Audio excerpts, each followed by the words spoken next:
യേശുവിൻ്റെ പ്രത്യക്ഷതകൾ മൂന്നെണ്ണമാണ്. പറൂസിയ എന്നൊരു വാക്കുണ്ട്. പറൂസിയ എന്ന് പറയുന്ന വാക്കിന് അതാണ് ഔദ്യോഗിക പ്രത്യക്ഷതകൾക്ക് രേഖപ്പെടുത്തിയിരിക്കുന്നത്. അല്ലാതെയും പ്രത്യക്ഷതകൾക്ക് വേറെ വാക്കുകളുണ്ട്.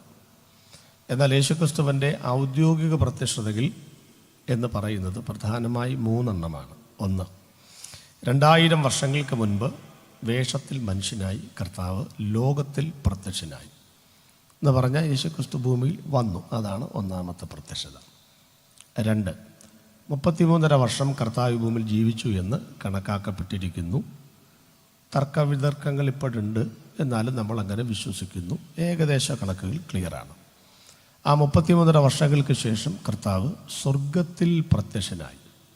അതൊരു പ്രത്യക്ഷതയാണോ എന്ന് സംശയിക്കുന്നവരുണ്ട്. സംശയിക്കേണ്ട. എബ്രായ ലേഖനം 9-ാം അധ്യായത്തിൻ്റെ 24-25 വാക്യങ്ങൾ വായിക്കുമ്പോൾ ക്രിസ്തു വാസ്തവമായതിൻ്റെ പ്രതിബിംബമായി ഇപ്പോൾ കൈപ്പണിയായ വിശുദ്ധ മന്ദിരത്തിലേക്കല്ല, സ്വർഗത്തിൽ ദൈവസന്നിധിയിൽ നമുക്ക് വേണ്ടി പ്രത്യക്ഷനായി എന്നവിടെ ഉണ്ട്. അപ്പോൾ കർത്താവിൻ്റെ രണ്ടാമത്തെ പ്രത്യക്ഷത സ്വർഗത്തിലാണ്. യേശുക്രിസ്തുവിൻ്റെ മൂന്നാമത്തെ പ്രത്യക്ഷത എന്ന് പറയുന്നത് വീണ്ടും ഈ ഭൂമിയിൽ വരും. അതാണ് രണ്ടാമത്തെ വരവ് എന്ന് പറയുന്നത്, second coming of Jesus Christ. എന്തിനാണ് കർത്താവ് ഈ 3 പ്രത്യക്ഷതകൾ എന്ന് ചോദിച്ചാൽ 3 ഉത്തരങ്ങളാണ്. അതായത് യേശു എന്തിനാണ് ഈ ലോകത്തിൽ വന്നത്? ഉത്തരം 3 കാര്യങ്ങൾക്ക് വേണ്ടിയാണ്. യേശു എന്തിനാണ് സ്വർഗത്തിൽ പോയത്? ഉത്തരം 3 കാര്യങ്ങൾക്ക് വേണ്ടിയാണ്. വീണ്ടും വരുന്നത് ഉത്തരം 3 കാര്യങ്ങൾക്ക് വേണ്ടിയാണ്. അപ്പോൾ 9 കൂട്ടം കാര്യങ്ങൾ പറഞ്ഞാൽ ബൈബിളിൻ്റെ സന്ദേശമായി. 10ാമതൊരു കൂട്ടം പറയാനില്ല. പിന്നെ വേണമെങ്കിൽ സൈഡായിട്ട് കുറച്ചൊക്കെ പറയാമെന്ന് മാത്രമേ ഉള്ളൂ. അപ്പോൾ എന്താണ് യേശുവിൻ്റെ ഒന്നാമത്തെ പ്രത്യക്ഷത കൊണ്ട് നടന്ന 3 കാര്യങ്ങൾ? 1, 300-ലേറെ പ്രവചനങ്ങളുണ്ടായിരുന്നു യേശു ലോകത്തിൽ വരണമെന്ന് പഴയമത്തിൽ. ആ പ്രവചനങ്ങൾ നിവൃത്തിയാക്കുവാനാണ് യേശു ലോകത്തിൽ വന്നത്. 2, മനുഷ്യവർഗത്തിൻ്റെ പാപങ്ങൾ പഴയ നിയമ കാലഘട്ടത്തിൽ കുറച്ചൊക്കെ പരിഹരിക്കപ്പെട്ടിരുന്നെങ്കിലും പെർഫെക്റ്റ് അല്ലായിരുന്നു. മനുഷ്യവർഗത്തിൻ്റെ പാപങ്ങൾ സമ്പൂർണമായി പരിഹരിക്കാനാണ് യേശു ലോകത്തിൽ വന്നത്. 3, യേശു ലോകത്തിൽ വന്നത് ശത്രുവായ പിശാചിൻ്റെ തലയെ തകർക്കുവാനാണ്. ഈ 3 കാര്യങ്ങൾക്ക് വേണ്ടിയാണ് യേശു ലോകത്തിൽ വന്നത്. അപ്പോൾ ആളുകൾ ചിന്തിക്കുമായിരിക്കും, അപ്പോൾ ലാസറിനെ ഉയർപ്പിച്ചതോ കുരുടനെ സൗഖ്യമാക്കിയതോ അതെല്ലാം സൈഡാണെന്നേ. അതിനു വേണ്ടിയിട്ടൊന്നുമല്ല യേശുക്രിസ്തു ലോകത്തിലേക്ക് വന്നത്. 35-ലേറെ അത്ഭുതങ്ങൾ കർത്താവ് ചെയ്തിട്ടുണ്ട് 6 സ്ഥലങ്ങളിൽ. വീട്ടിൽ, ശവക്കോട്ടയിൽ, ആദ്യം അവസാനം, പള്ളിയിൽ, വഴിയിൽ, കടലിൽ, കരയിൽ. ഇങ്ങനെ 6 സ്ഥലങ്ങളായി 35-ലേറെ അത്ഭുതങ്ങൾ, അത് കൂടുതലുണ്ട്, ചെയ്തിട്ടുണ്ട്. അതുകൊണ്ട് തന്നെ ധാരാളം അത്ഭുതങ്ങളുണ്ട്. അപ്പോൾ അവരൊക്കെ പറയും അതിനല്ലേ യേശു വന്നത്? പ്രത്യേകിച്ച് വചനം ഉണ്ടല്ലോ, ഞാൻ ബദ്ധന്മാർക്ക് വിടുതൽ, കുരുടന്മാർക്ക് കാഴ്ച, കർത്താവിൻ്റെ പ്രസാദ വർഷം പ്രസംഗിപ്പാനും ഞാൻ വന്നിരിക്കുന്നത്. അപ്പോൾ അതിനല്ലേ യേശു വന്നത്? ആണ്. നമ്മൾ ഉദ്ദേശിക്കുന്ന ബദ്ധന്മാരെ വിടുതലല്ല. നമ്മളെല്ലാം വിളിച്ചു പോയി കൊണ്ട് നടക്കുന്നത് യേശുക്രിസ്തു രോഗികളെ സൗഖ്യമാക്കുന്നു, എല്ലാ പ്രശ്നങ്ങളുടെയും പരിഹാരം യേശുക്രിസ്തുവാണ്. അതൊക്കെ ഒരു സത്യവുമാണ്. പക്ഷേ നമ്മളീ വിളിച്ചു പറയുന്ന കാര്യങ്ങൾക്കൊന്നും അല്ല വാസ്തവത്തിൽ യേശു വന്നത്. അങ്ങനെയായിരുന്നെങ്കിൽ യേശു 31 വർഷം ജീവിച്ചപ്പം എത്ര കുരുടന്മാരെ സൗഖ്യമാക്കി? 3 എത്ര മരിച്ചവരെ ഉയർപ്പിച്ചു? 3 ബാക്കിയൊക്കെ എന്തേ? അവിടെ കിടപ്പുണ്ടെന്നേ. അതൊന്നും യേശുവിന് വലിയ കാര്യമൊന്നുമില്ലെന്ന്. യേശു വന്നത്, ഇതൊക്കെ സൈഡാണ്. യേശു വന്നത് പാപത്തിൻ്റെ ശമ്പളമായ മരണം, ആ മരണത്തിന് വിധിക്കപ്പെട്ട ആളുകളെ നരകശിക്ഷാവിധിയിൽ നിന്ന് വിടുവിച്ച് അവന് സ്വർഗത്തിൽ കൊണ്ടുപോകാനാണ് യേശു ലോകത്തിൽ വന്നത്. സ്തോത്രം. പിന്നെ അതിൻ്റെ കൂടെ ഇതൊക്കെ ചെയ്യും, അത്രയേ ഉള്ളൂ. എന്ന് പറഞ്ഞാൽ ഞാനിപ്പോൾ ഇന്ന് രാവിലെ വെള്ളറടേ വന്ന് അവിടുത്തെ ഒരു ഹോട്ടലിൽ കയറി ചായ കുടിച്ചു. നല്ല ചായക്കട, എനിക്കിഷ്ടപ്പെട്ടു കേട്ടോ. അപ്പോൾ ഇനി വന്നാൽ അവിടെ ചായ കുടിക്കണമെന്ന് വിചാരിച്ചിട്ടുണ്ട്. ചായ കുടിച്ചു. അപ്പോൾ എന്നെ ധാരാളം ആളുകൾ അറിയാം, അത്യാവശ്യം അറിയാമായിരിക്കും. എന്നെ ഒരാൾ കണ്ടേച്ച് എൻ്റെ നാട്ടിലോട്ട് വിളിച്ചു പറയുകയാണ്, ജോയി പാറയ്ക്കൽ വെള്ളറടയിൽ ചായയും പുട്ടും കഴിക്കുന്നത് ഞാൻ കണ്ടു. അദ്ദേഹം അതിനു വേണ്ടിയാണ് വെള്ളറടയിൽ വന്നത് എന്ന് പറഞ്ഞാൽ ശരിയോ തെറ്റോ? ഇയാൾ പറഞ്ഞത് ശരിയല്ലേ? നിങ്ങളെന്നാ മിണ്ടാത്തത്? ഇയാൾ കണ്ടത് ശരിയല്ലേ? അതുകൊണ്ട് ഞാൻ വെള്ളറട ചായക്കട ഇരുന്നത് കൊണ്ട് പിന്നെ ചായയും പുട്ടും കഴിക്കുകയാണ് കണ്ടതാണെന്ന്, സത്യമാണെന്ന് ഈ പറഞ്ഞ കാര്യം തലയ്ക്ക് വെളിയുള്ള ആരെങ്കിലും പറയുമോ ഞാൻ അതിനെ വെള്ളറട വന്നതെന്ന്? അറിയോ? എൻ്റെ പൊന്നെ, ഞാൻ ഇന്നലെ നിലമ്പൂരിൽ നിന്ന് ഞങ്ങളുടെ കോളേജിൽ അവിടെ 160 പേര് പഠിക്കുന്ന ഇവിടെ നിന്നൊക്കെ ആൾക്കാരുണ്ട് പഠിക്കുന്ന ബൈബിൾ കോളേജ്. അതിൻ്റെ 3-ാം ദിവസം ഞാൻ ഈ മീറ്റിങ്ങിന് വേണ്ടി ആദ്യമൊന്ന് മസിൽ പിടിച്ചതാണ്, കാരണം വരാനൊക്കത്തില്ലാത്തതുകൊണ്ട്. അത് ഒത്തിരി പിള്ളേർ പഠിക്കുന്ന കോളേജാണ്. അപ്പോൾ ഞാൻ പിന്നെ ഇന്ന് രാത്രി 8 പോകുന്നത്. 9:30 ട്രെയിനിൽ കയറി, വെളുപ്പിന് 5:30 കൊച്ചുവെളി വന്നു, 7-8 ഇവിടെ വന്നു. അപ്പം ഞാൻ ഇത്രയും കാശ് മുടക്കി തലേദിവസം രാത്രി വരെ നിലമ്പൂരിൽ ഇവിടെ വന്ന് പുട്ടും കടലും തിന്നാൻ വേണ്ടി വന്നതാണ്. ഞാൻ ഇവിടുത്തെ യോഗത്തിൻ്റെ മുട്ടച്ചൽ കൺവെൻഷൻ പ്രസംഗിക്കാൻ വന്നതാണെന്നേ. വന്ന വഴിയിൽ ചായ കുടിച്ചതൊരു സത്യവുമാണെന്ന്. ഇത്രയും ഉള്ളെന്ന് ഇതൊക്കെ ആരോട് പറയാൻ? ഇത്രയും ഉള്ളെന്ന്. ഇതൊന്നും പറഞ്ഞാൽ സ്വോത്രം ഏലേശൊന്നും വീഡിയോയിലെന്നറിയാം. ഒരെണ്ണം സ്വോത്രം പറയുന്നില്ലെങ്കിലും 9:30 വരെ പ്രസംഗിക്കാനുള്ള സാധനം എൻ്റെ കയ്യിലുണ്ട്. നിങ്ങളെ ശവക്കൊട്ടെ കുരിശിരിക്കുന്നവരിരുന്നാലും ഞാൻ 9:30 അല്ല അതിനപ്പുറത്തും പ്രസംഗിക്കും. സ്വോത്രം. അപ്പോൾ ഇതൊക്കെ സത്യമാണെന്നേ. അല്ല, 5 ഏക്കർ വസ്തു ഉണ്ടെന്നേ. അതിനകത്ത് തെങ്ങിൻ്റെ മൂടൊക്കെ എടുത്ത് നമ്മൾ കിളച്ച് വളമിടാൻ വേണ്ടി ഇങ്ങനെ മണ്ണ് മാന്തുമ്പോൾ ആ മണ്ണിൻ്റെ പുറത്ത് അല്ലേ, ആ ഞങ്ങളുടെ നാട്ടിലൊക്കെ പ്രത്യേക ഭാഷയാണ്, മണ്ണിങ്ങനെ വളച്ചു കൂട്ടുന്നതിൻ്റെ പുറത്ത് ഒരു കഷണം ഇഞ്ചി, ഒരു മഞ്ഞൾ, ഒരു കാന്താരിയൊക്കെ നടാറുണ്ട്. ഇവിടെ ഇല്ലയോ? നടന്നുണ്ട്. 5-ൻ്റെ മോട്ടറും വെച്ച് മോണോ ബ്ലോക്കിൻ്റെ പമ്പ് സെറ്റ് വെച്ച് നനയ്ക്കുക. അപ്പോൾ തെങ്ങിൻ്റെ തടത്തിൽ വെള്ളം നിറഞ്ഞ് നിൽക്കുമ്പോൾ ഈ കാന്താരിയും മഞ്ഞളും പറയും, കൂവയും പറയുക, എണ്ണ നനയ്ക്കാനായിട്ട് ഈ മണ്ടൻ 5-ൻ്റെ മോട്ടർ വെച്ചിരിക്കുന്നു. ശരിയാന്നു? എടാ, നിന്നെ നനയ്ക്കാനല്ലെന്നേ, ഈ തെങ്ങ് നനയ്ക്കാനാണെന്നേ. പിന്നെ ഈ വാഴ നനഞ്ഞപ്പം ചീരയും നനഞ്ഞ അത്രയേ ഉള്ളെന്നേ. അതുകൊണ്ട് ഈ രോഗസൗഖ്യവും നിങ്ങൾ പറയുന്ന അരിമ്പാറ മാറുന്നതും പാലുണ്ടി മാറുന്നതൊക്കെ ക്രൂശിൻ്റെ സാധ്യതകളിൽ പെട്ടതല്ല. സ്വോത്രം. സ്വോത്രം. പാപ ശമ്പള മരണ നരക ന്യായവിധി. ഞാൻ എൻ്റെ 2-ാമത്തെ പുസ്തകത്തിലൊരു മനോഹരമായൊരു പദപ്രയോഗം, പുനരാഗമനം മുതൽ പുതിയ യെരൂശലേം വരെ വിൽപ്പനയ്ക്കില്ല, കാരണം അത് ഇവിടെ കൊണ്ടുവരാൻ പറ്റാത്തതുകൊണ്ടില്ല. 3-ാമത്തെ എഡിഷനൊക്കെ കഴിഞ്ഞു. ഓൺലൈൻ വഴിയൊക്കെ കിട്ടുമായിരിക്കും. വലിയ പുസ്തകമാണ്, 450 രൂപയുടെ ഇത്രയുള്ളൊരു പുസ്തകമാണ്. അപ്പോൾ അതിനകത്തൊരു വാചകം, ദൈവം എനിക്കതൊരു വാചകം കടമെടുത്ത് പറയുക, പാപ ശമ്പള മരണ നരക ന്യായവിധി. അതിൽ നിന്ന് വിടുവിക്കാനാണ് യേശു വന്നത്. പിന്നെ മറ്റു കാര്യങ്ങളൊക്കെ നടക്കും. ഇതെല്ലാം ചെയ്യാൻ കർത്താവ് ശക്തനാണ്. എന്നാൽ സുവിശേഷത്തിൻ്റെ മൂല്യം നഷ്ടപ്പെടുത്തരുത്. ഫൈനൽ നമ്മുടെ ലക്ഷ്യം, ഫോക്കസ് എന്ന് പറയുന്നത് നരകത്തെ വിറപ്പിക്കാൻ തന്നെയാണ്. സ്തോത്രം. നമുക്കൊക്കെ രോഗമുണ്ട്, ഭാരമുണ്ട്, പ്രശ്നമൊക്കെ ഉണ്ടെങ്കിലും ഇതൊന്നും ക്രിസ്തുവിൻ്റെ ക്രൂശുമായി അകറ്റുന്ന സംഗതികളല്ല. അപ്പോൾ ഈ 3 കാര്യങ്ങൾക്കാണ് യേശു വന്നത്. ഇനി 2-ാമത് കർത്താവ് സ്വർഗത്തിൽ പോയി. 3 കാര്യങ്ങൾക്ക് വേണ്ടിയാണ്. 1, ഞാൻ പോയാൽ പരിശുദ്ധാത്മാവിനെ നിങ്ങൾക്ക് തരും. പരിശുദ്ധാത്മാവിനെ തരാനാണ് യേശു സ്വർഗത്തിൽ പോയത്. 2, നമുക്കൊരു മധ്യസ്ഥൻ വേണം. അതിനാണ് കർത്താവ് സ്വർഗത്തിൽ പോയത്. അതുകൊണ്ടാണ് നമ്മൾ വേറെ ഒരു മധ്യസ്ഥന്മാരെ അംഗീകരിക്കാത്തത്. അതിന് വചനമില്ല, അതുകൊണ്ടാണ്. 3-ാമത് ഒരു വീട് കർത്താവ് സ്വർഗത്തിൽ പണിയുന്നു. അതിന് വേണ്ടിയിട്ട് ഈ വീട് സ്വർഗത്തിൽ പണിയുമെന്ന് പറയുമ്പം ഈ 2 നല്ല വീടുള്ളവർ സ്വത്രം പറഞ്ഞില്ലെങ്കിലും എനിക്ക് കുഴപ്പമൊന്നുമില്ല. പക്ഷേ വാടക കിടക്കുന്നവർ പോലും മിണ്ടുന്നില്ലല്ലോ. നിങ്ങൾ വാടക ഒഴിവാകുകയില്ലെന്നും പറഞ്ഞ് കേസ് കൊടുക്കാനിരിക്കുകയായിരിക്കും, ഇല്ലയോ? അതാ ഈ വാടക കൊടുക്കാത്തത്. ഒഴിവാകത്തില്ലെന്നേ ആളുകൾ. എൻ്റെ കേസും കൊടുത്ത് ആകെ 4000 രൂപ വാടക കിട്ടുള്ളൂ, എൻ്റെ പുറകെ 5 കൊല്ലം നടക്കണം. അപ്പോൾ സ്വർഗത്തിൻ്റെ വീടുണ്ട്. ഈ വീട് 5 വീടുകളാണ് ബൈബിളിൽ. ഇസ്രായേൽ ഒരു വീടാണ്, പിന്നെ ഏതാ, ദൈവസഭ ഒരു വീടാണ്, ശരീരം വീടാണ്, താമസിക്കുന്ന വീടാണ്. ഈ 4 വീടും ഭൂമിയിലാണ്. അത് 4ഉം തകരും, അല്ലെങ്കിൽ മാറും. അതുകൊണ്ടാണ് മാറിപ്പോകാത്ത സ്ഥലത്ത്, ഇളക്കമില്ലാത്ത സ്ഥലത്ത് ശാശ്വതമായ വീട് കർത്താവ് പണിതിരിക്കുന്നത്. ഇനി കർത്താവ് വീണ്ടും ഭൂമിയിലേക്ക് വരും. അപ്പോഴും 3 കൂട്ടം കാര്യങ്ങൾ നടക്കും. 1, 1-ാമത്തെ വരവിന് 300 പ്രവചനമായിരുന്നു. 2-ാമത്തെ വരവിന് 625 പ്രവചനമുണ്ട്. പ്രവചനമൊന്നും മനുഷ്യൻ്റെ സ്വയമായ വ്യാഖ്യാനത്തിലുള്ളവായതല്ല. ദൈവത്തിൻ്റെ മനുഷ്യൻ പരിശുദ്ധാത്മ നിയോഗം പ്രാപിച്ചിട്ട് സംസാരിച്ച തിരുവെഴുത്തുകളാണ്. അത് നിവൃത്തിയാക്കാനാണ് യേശുക്രിസ്തു ഈ ലോകത്തിൽ വരുന്നത്. 2, രക്ഷിക്കപ്പെട്ട ദൈവമക്കളുടെ ശരീരത്തിൻ്റെ വീണ്ടെടുപ്പ് നടക്കും. ഇതൊക്കെ ശരിക്കും പറഞ്ഞാൽ കൺവെൻഷനെ ഇതൊക്കെ പ്രസംഗിക്കണം ഞാൻ പറയുന്നത്. കാരണം നമ്മൾ ഈ രക്ഷിക്കപ്പെട്ടു എന്ന് പറഞ്ഞാൽ എന്തുവാ? ആത്മാക്കളാണ് രക്ഷപ്പെട്ടിരിക്കുന്നത്, അല്ലാണ്ട് ശരീരമല്ല, ഒന്നുമല്ല. ഇത് നരയ്ക്കുകയും ചെയ്യും, ഇതിന് ഷുഗറും ഉണ്ടാകും, പ്രഷറും ഉണ്ടാകും, എല്ലാ പ്രശ്നവും ഉണ്ടാകുമെന്നേ.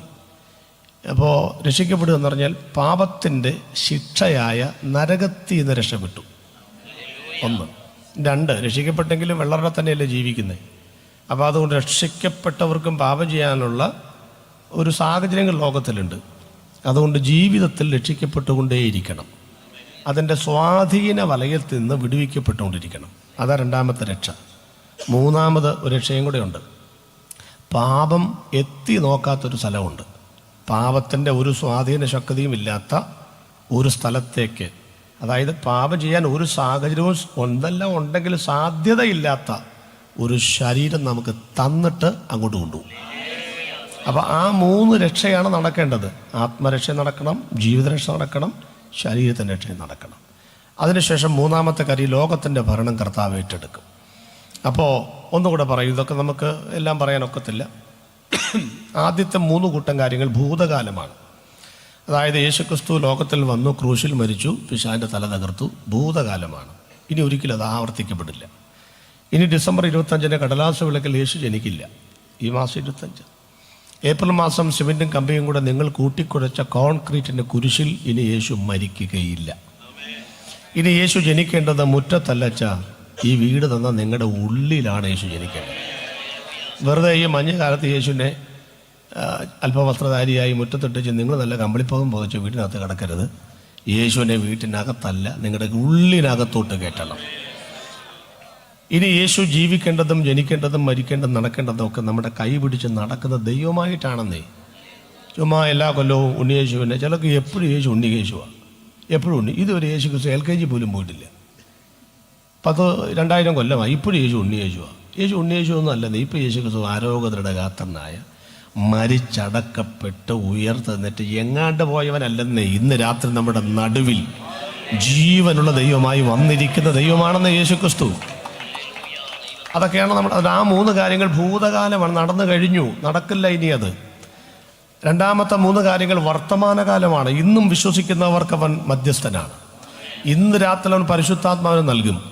ഇന്നും നിങ്ങൾക്ക് ആ വീട്ടിൽ മെമ്പർഷിപ്പ് എടുക്കാം. വർത്തമാനകാലമാണ്. അടുത്ത 3 കൂട്ടം കാര്യങ്ങൾ നടക്കാൻ പോകുന്ന കാര്യമാണ്. ആദ്യത്തെ 3 കൂട്ടം കാര്യങ്ങൾ വിശ്വസിച്ചാൽ നീതീകരിക്കപ്പെട്ടു.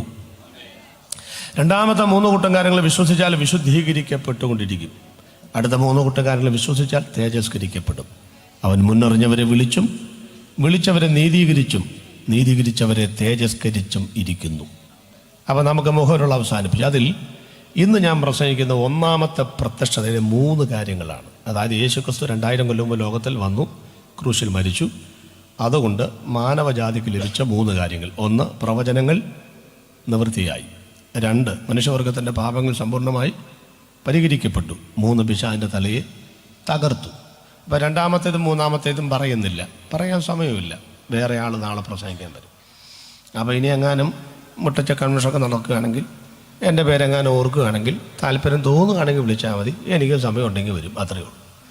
വന്ന് നമ്മൾ പ്രസംഗിക്കും, അതിൻ്റെ ബാക്കിയൊക്കെ പറയും. ഇതിൻ്റെ ബാക്കി കേൾക്കാൻ താല്പര്യം ഉണ്ടെങ്കിൽ, ഇല്ലെങ്കിൽ പിന്നെ വരുമ്പോൾ തന്നെ പറഞ്ഞാൽ മതി. കഴിഞ്ഞ പ്രാവശ്യം ഇന്ന വിഷയമാണെന്ന് പറഞ്ഞ് നമ്മൾ ഓർക്കുന്നുണ്ടല്ലോ എന്ന് പറഞ്ഞാൽ വേറെ പ്രസംഗിക്കുകയും ചെയ്യും.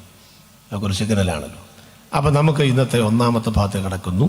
യേശുക്രിസ്തു ക്രൂശിൽ മരിച്ചപ്പോൾ അതിൻ്റെ 3 സാധ്യതകൾ. ഇനി യോഹന്നാന്റെ സുവിശേഷത്തിലേക്ക് വരാം. 9:30 പ്രസംഗം തീരും. 8 മണിക്കാണ് തന്നത്. 1.5 മണിക്കൂർ പ്രസംഗിക്കണം എന്നോട് പറഞ്ഞിട്ടുണ്ട്. അതുകൊണ്ടാണ് കേട്ടോ.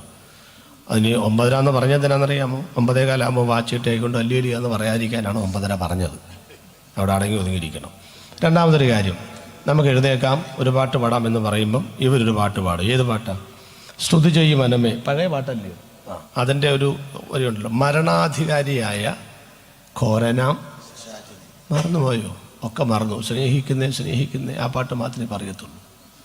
പഴയ പാട്ട് മറന്നുപോയോ? ആ പാട്ട് മരണാധികാരി അറിയാമല്ലേ? ചെമ്മറഞ്ഞ് അറിയാം. വിദ്യാഭ്യാസമൊക്കെ യോശ ഞങ്ങളുടെ നിലമ്പൂരൊക്കെ പാടാൻ വരുന്നുണ്ട്. ഓക്കെ, അപ്പം അതൊന്ന് പാടി നമുക്ക് ആരാധിച്ചോണം. അപ്പോൾ എഴുന്നേറ്റ് നിൽക്കാം, പാട്ട് പാടാന്ന് പറയുമ്പം ദൈവത്തെ ഓർത്ത് അന്നേരം താക്കോലും തപ്പി പുറകോട്ട് നോക്കി ഭാര്യയോട് പോവാമെന്ന് പറഞ്ഞ് വിളിച്ചുകൊണ്ട് പോകരുത്. ചില യോഗം തീരുമ്പോൾ പുറകോട്ട് നോക്കും, ഭാര്യ അവിടെ ഉണ്ടോ എന്ന് നോക്കുന്നത്. ഇവിടെ പോകാൻ അവിടെ ഉണ്ട്, അതൊക്കെ അവിടെ ഉണ്ടെങ്കിൽ പോകത്തില്ല. നിങ്ങളില്ലാണ്ട് വീട്ടിൽ ചെന്നിട്ടും കാര്യമില്ല, താക്കോൽ നിങ്ങളുടെ കയ്യിലല്ലോ. അതുകൊണ്ട് അടങ്ങി ഒതുങ്ങിയിരിക്കണം. ആ പാട്ടും കൂടെ കഴിഞ്ഞ് പ്രാർത്ഥിച്ച് നമുക്ക് വീട്ടിലോട്ട് പോകണം. സ്തോത്രം. 9:05 മിനിറ്റ് പോലും മുന്നോട്ട് പോകത്തില്ല. അതിന് മുമ്പ് 5 മിനിറ്റ് മുമ്പ് നിർത്താനാണ് ഞാൻ താല്പര്യപ്പെടുന്നത്. കുറച്ച് നേരത്തെ നിർത്താൻ പരമാവധി ശ്രമിക്കും കേട്ടോ. സന്തോഷത്തോടൊരു സ്തോത്രം പറ. എന്തോന്നിന് നേരത്തെ നിർത്താനുള്ള സന്തോഷം? ശരി, എന്തേലും ആട്ടെ, സന്തോഷമുണ്ടല്ലോ. അപ്പം നമുക്ക് യോഗൻ്റെ സുവിശേഷത്തിലേക്ക് വരാം. എന്താണ്? ചില മുഖവരകളിലേക്ക് പോകാം. ഇത് മുഖവരയാണ്. ഉറക്കെ എന്ന് പറഞ്ഞ് ടെറ്റൽസ്റ്റായി എന്ന് പറഞ്ഞ പദം മത്തായിലില്ല, മർക്കോസിലില്ല, ലൂക്കോസിലില്ല. എവിടെയേ ഉള്ളൂ? യോഹന്നാനിൽ. എന്താ അതിൻ്റെ കാര്യം എന്നുള്ളതാണ് ആദ്യം ചിന്തിക്കുന്നത്. ഇതൊന്നും നമ്മൾ അറിയാൻ മേലാത്ത കാര്യമല്ലെന്നേ. നമ്മൾ ഒന്നുകൂടെ ഒന്ന് ഓർമ്മപ്പെടുത്തുകയാണ്. അത്രയും മാത്രമേ ഉള്ളൂ. അറിയാൻ മേലാത്തവർക്ക് ഒരു അറിവ് പകരത്രയേ ഉള്ളൂ. എന്തുകൊണ്ടാണ് 3 സുവിശേഷങ്ങളിൽ ഇത് പറയുക, ഇതിനകത്ത് മാത്രം ഉറക്കെ പറഞ്ഞു എന്ന്? ഈ മറ്റു സുവിശേഷങ്ങളിൽ പറയുന്നത് പിന്നെ ഉറക്കെ അല്ലേ, ഇവിടെ നിവൃത്തിയായി. ആ വ്യത്യാസമാണ് നമ്മൾ ചിന്തിക്കുന്നത്. എന്താണ്? മറ്റു 3 സുവിശേഷങ്ങൾ എന്തോ പറഞ്ഞിരിക്കുന്നു? ഉറക്കെ നിലവിളിച്ചു. ഇവിടെ എന്തോ പറഞ്ഞിരിക്കുന്നു? നിവൃത്തിയായി. ഇതിനകത്ത് ഏതാ ശരി എന്നൊരു ചിന്ത നമുക്കുണ്ടാവും അല്ലേ? ഉറക്കെ നിലവിളിച്ചുകൊണ്ടാണോ പ്രാണനെ വിട്ടത്, അതോ നിവൃത്തിയായി എന്ന് പറഞ്ഞുകൊണ്ടാണോ പ്രാണനെ വിട്ടത്? രണ്ടും ശരിയായിരിക്കും ചിലപ്പോൾ. പിന്നെ ഈ ദൂരെ നിൽക്കുന്നവർക്ക് ഒരു നിലവിളിയുടെ ശബ്ദം കേട്ട് കാണും അല്ലേ, യേശു ഉറക്കെ പറഞ്ഞപ്പോൾ. അടുത്ത് നിൽക്കുന്നവർക്കോ നിലവിളിയല്ലായിരുന്നു, നിവൃത്തിയായി എന്നാണ് പറഞ്ഞത് എന്ന് മനസ്സിലായി. തെളിയിക്കാം. നമ്മുടെ സുവിശേഷ യോഗം എത്ര മനോഹരമാണ്, നല്ല സൗണ്ട് സിസ്റ്റം. ദൈവം അനുഗ്രഹിക്കട്ടെ. ഞാനിനി ഉറക്കെയൊക്കെ പറയുമ്പം പെട്ടെന്ന് കുറച്ചേക്കരുത് എന്നും കൂടെയുണ്ട്. ഇതിങ്ങനെ ഞങ്ങളുടെ പൊക്കോട്ടെ, നല്ല സൗണ്ട് സിസ്റ്റം. അപ്പം നമ്മൾ പാട്ടൊക്കെ പാടി പ്രാർത്ഥിച്ചു, ആരാധനയ്ക്ക് സമയം കണ്ടെത്തി, അന്യഭാഷയൊക്കെ പറയുന്ന സമയമുണ്ട്. അപ്പോൾ ഈ ദൂരേന്ന് കേൾക്കുന്നവർക്ക് ഈ പാട്ടൊക്കെ മനസ്സിലായി, അവസാനം പറഞ്ഞല്ലോ മനസ്സിലായോ? ഇല്ല. അന്നേരം അവർ പറയുകയാണ്, ഭയങ്കര ബഹളം അബന്ധിക്കുസ് അറിയോത്തിന്, എന്നാ മുടിഞ്ഞ ഒച്ചപ്പാട്. സത്യമാണ്, നുണയല്ലെന്ന്. ഇത് നമുക്ക് മനസ്സിലാകാത്തന്നെന്നറിയാമോ, നമ്മളിതിനകത്തായിപ്പോയതുകൊണ്ടാണ്. നമ്മളൊരു 500 മീറ്റർ ദൂരെ നോക്കുകയാണെങ്കിൽ ഇതെല്ലാം ബഹളം നമുക്കും തോന്നിപ്പോവും. സത്യമാണ്. അപ്പം അന്നും ഇന്നും ദൂരെ നിന്ന് ഇതൊക്കെ കേൾക്കുന്നവർക്ക് ഇതൊരു ഒച്ചപ്പാടാണെന്നേ. പക്ഷേ അകത്ത് വരുന്നവർക്ക്, അടുത്ത് നിൽക്കുന്നവർക്ക് ഇത് ഒച്ചപ്പാടല്ല, ഇതൊരു വെളിപ്പാടാണ്. ആദ്യത്തെ ഒരു സന്ദേശം നാട്ടുകാർക്ക് തരികയാണ് കേട്ടോ.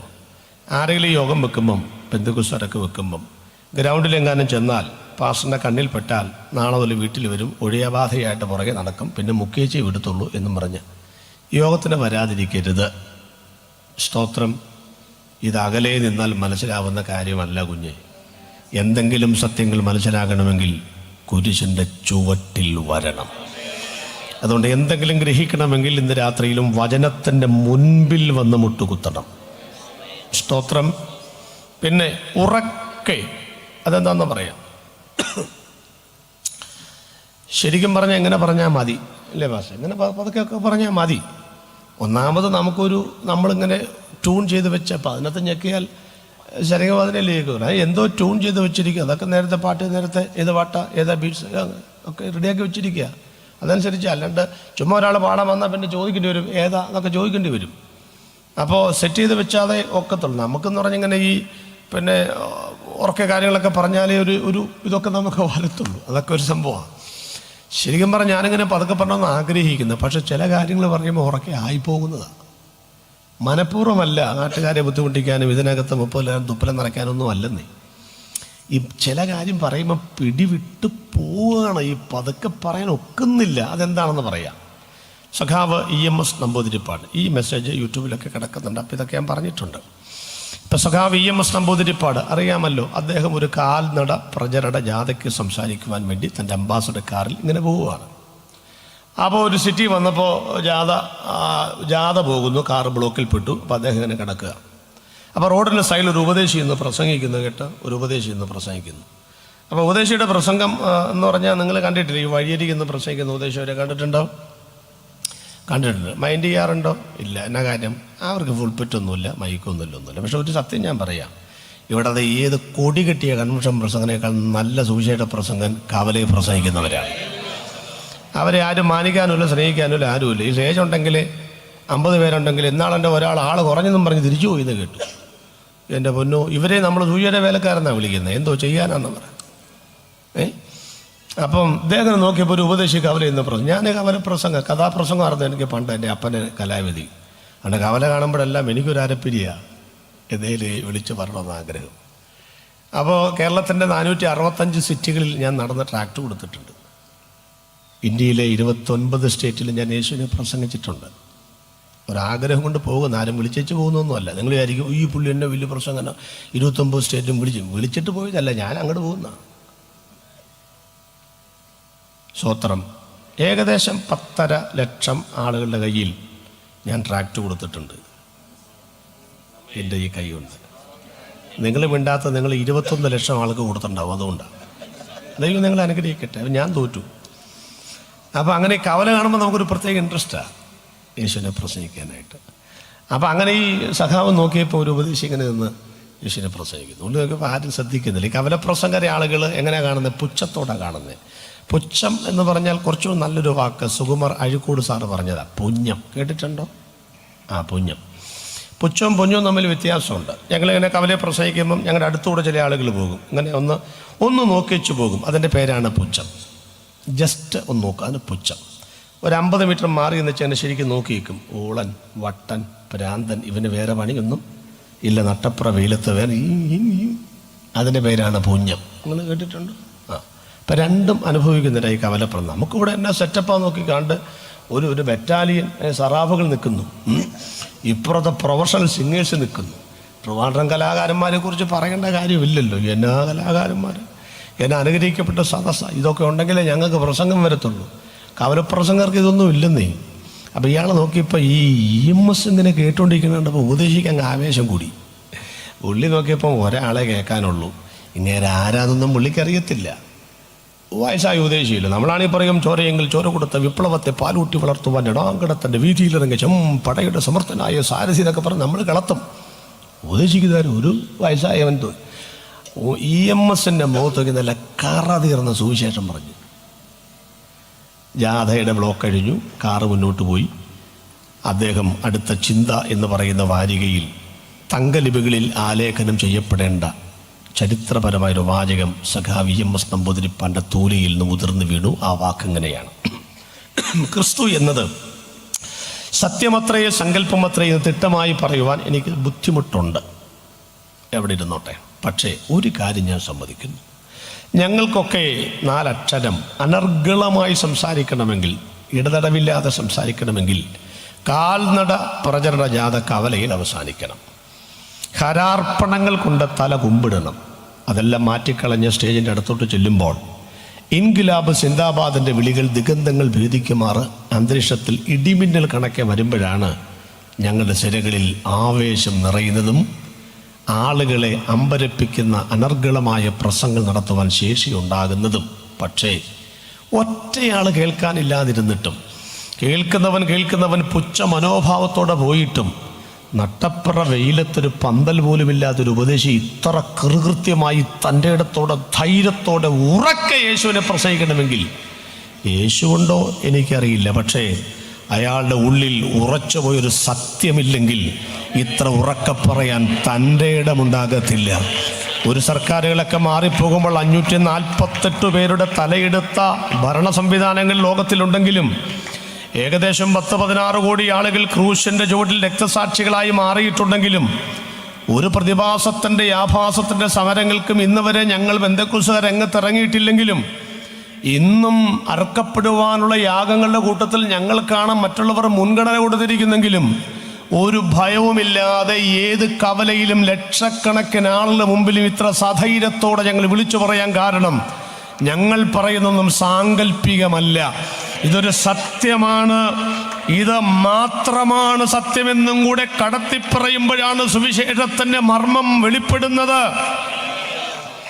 ഉറക്കെ എന്തിനു പറയണം? ഞാൻ ചിലപ്പോൾ പറയും ദൈവനാമത്തിൻ്റെ മുഖത്തോണ്ട്, അപ്പോൾ അവർ കേൾക്കുന്നില്ല. ദൂരെയുള്ളവരെ കേൾക്കാനാ ഉറക്കെ പറയുന്നേ. അപ്പൊ യേശു എന്തിനാണ് ഉറക്കെ പറയുന്നത്? ദൂരെയുള്ളവരെ കേൾക്കാനാ. എന്ത് ദൂരം? 3 ലോകങ്ങൾ കേൾക്കാനാണ്. ഏതാ 3 ലോകം? കെനോട്ടിക് പാസേജ് എന്ന് വേദശാസ്ത്രം വിളിക്കുന്ന ഒരു വേദഭാഗമുണ്ട് ബൈബിളിൽ. ഫിലിപ്പിയ ലേഖനം 2-ാം അധ്യായത്തിൻ്റെ 6, 7, 8, 9, 10, 11. ആദ്യത്തെ 3 വാക്യത്തിലാണ് ക്രിസ്തു സ്വർഗത്തിൽ നിന്ന് ഭൂമിയിലേക്ക് വന്ന 7 പടികൾ കൊടുത്തിരിക്കുന്നത്. താഴ്ചയുടെ 7 പടി. അവൻ ദൈവരൂപത്തിലേക്ക് ദൈവത്തോടുള്ള സമത്വം മുറുകെ പിടിച്ചു കൊള്ളയണമെന്ന് വിചാരിക്കാതെ ദാസ രൂപമെടുത്ത മനുഷ്യ സാദൃശ്യത്തിലായി തന്നെത്താൻ ഒഴിച്ച വേഷത്തിൽ മനുഷ്യനായി വിളങ്ങി തന്നെത്താൻ താഴ്ത്തി ക്രൂശിലെ മരണത്തോളം അനുസരണം ഉള്ളവനായി തീർന്നു. ശ്രദ്ധിക്കൂ, തുടങ്ങുന്നവൻ ദൈവരൂപത്തിൽ ഇരിക്കെ. ഇതിൽ കൂടുതൽ ഉയരത്തിൽ ഇനി ഒരാൾ ഇരിക്കാനില്ല. അടുത്തത് മരണത്തോളം. എല്ലാവരും മരിക്കുമല്ലോ, പക്ഷേ ക്രൂശിൽ മരിച്ചതുപോലെ ഇത്രയും താഴോട്ടിറങ്ങി ഇനി ഒരിക്കൽ മരിക്കാനുമില്ല. ഇതിൽ കൂടുതൽ ഉയരത്തിൽ ഒരാൾ ഇരിക്കാനില്ല, ഇത്രയും ഉയർത്തിരുന്ന ഒരാൾ ഇനി ഇതിൽ താഴാനുമില്ല. അടുത്തത് ഇത്രയും ഉയരത്തിലിരുന്നവൻ ഇത്രയും താഴോട്ട് വന്നുകൊണ്ട് ദൈവം ഉയർത്തിയപ്പോൾ സകല നാമത്തിനും മേലായ നാമമായിട്ട് ഉയർത്തിയെന്നേ. സ്തോത്രം. എന്നിട്ട് പറയാ സ്വർലോകരുടെയും, ബാക്കി നിങ്ങൾ പറഞ്ഞ് ഭൂലോകരുടെയും. അടുത്ത് പറഞ്ഞ് പഠിക്കണം. 2-ാം നൂറ്റാണ്ട് മുതൽ സഭായോഗങ്ങൾക്ക് വീടുകളിൽ ആളുകൾ പോകുമ്പോൾ ആരോഹണ അവരോഹണ ക്രമത്തിൽ പറഞ്ഞുകൊടുക്കുന്ന വാക്കാണേത്. ഇത് പഠിക്കാത്തതുകൊണ്ടാണ് ഇന്നലെ പാഷ പറഞ്ഞില്ലേ ഇവിടെ ആരാണ്ട് ഇത് പഠിക്കാത്തതുകൊണ്ട് ഈ കൊല്ലക്കൊടി സൂചി വെക്കാൻ ആളുകൾ വരുന്നത്. മനസ്സിലായി? നമ്മളിവിടെ കഷ്ടപ്പെട്ട് യോഗം നടത്തുക. അപ്പോൾ അതിനിടയിൽ വോട്ട് പറഞ്ഞാളൊക്കെ പറഞ്ഞല്ലോ. സ്തോത്രം. അപ്പോ സ്വർലോകരുടെയും യേശുവിൻ്റെ 3 പേരുകൾ അവിടെയുണ്ട്. യേശു, ക്രിസ്തു, കർത്താവ്. യേശു ആരാ? 2000 കൊല്ലം മുമ്പ് ലോകത്തിൽ ജനിച്ചു ഇവിടെ 33 വർഷം ജീവിച്ച യേശു. ജനത്തെ അവരുടെ പാപങ്ങളിൽ രക്ഷിപ്പാനിരിക്കുക കൊണ്ട് നീ അവന് യേശു. ഭൂമിയിൽ നമുക്ക് നൽകപ്പെട്ട നാമമാണ് യേശു. യഹൂദൻ യേശു വരുമെന്നല്ല വിശ്വസിക്കുന്നത്. മശിഹ വരും, ക്രിസ്തു അഭിഷിക്തൻ. സ്വർഗോദത്തിൽ യേശുവിൻ്റെ പേര് യേശു എന്നല്ല, ക്രിസ്തു എന്നുമല്ല. കർത്താവ്, എൻ്റെ കർത്താവിനോട്. അപ്പം 3 പേര് എവിടെ പറയുന്നത്? ഭൂലോകത്തിലെ യേശു, അധോലോകത്തിലെ ക്രിസ്തു, സ്വർലോകത്തിലെ കർത്താവ്. ഇന്നലെകളിലെ യേശു, ഇന്നത്തെ ക്രിസ്തു, വരാനുള്ള കർത്താവ്. 3 ലോകത്തിൻ്റെ ദൈവമാണ് കർത്താവായ യേശു ക്രിസ്തു. അതാണ് എല്ലാ നാവും മുഴങ്കാലും മടങ്ങുകയും. അവിടെയൊക്കെ നിൽക്കണം. പക്ഷേ ഇതിലേക്ക് വരണം. ഒന്നുകൂടെ ഒറ്റ വാചകത്തിൽ പറഞ്ഞു വിടുകയാണ് ഞാൻ.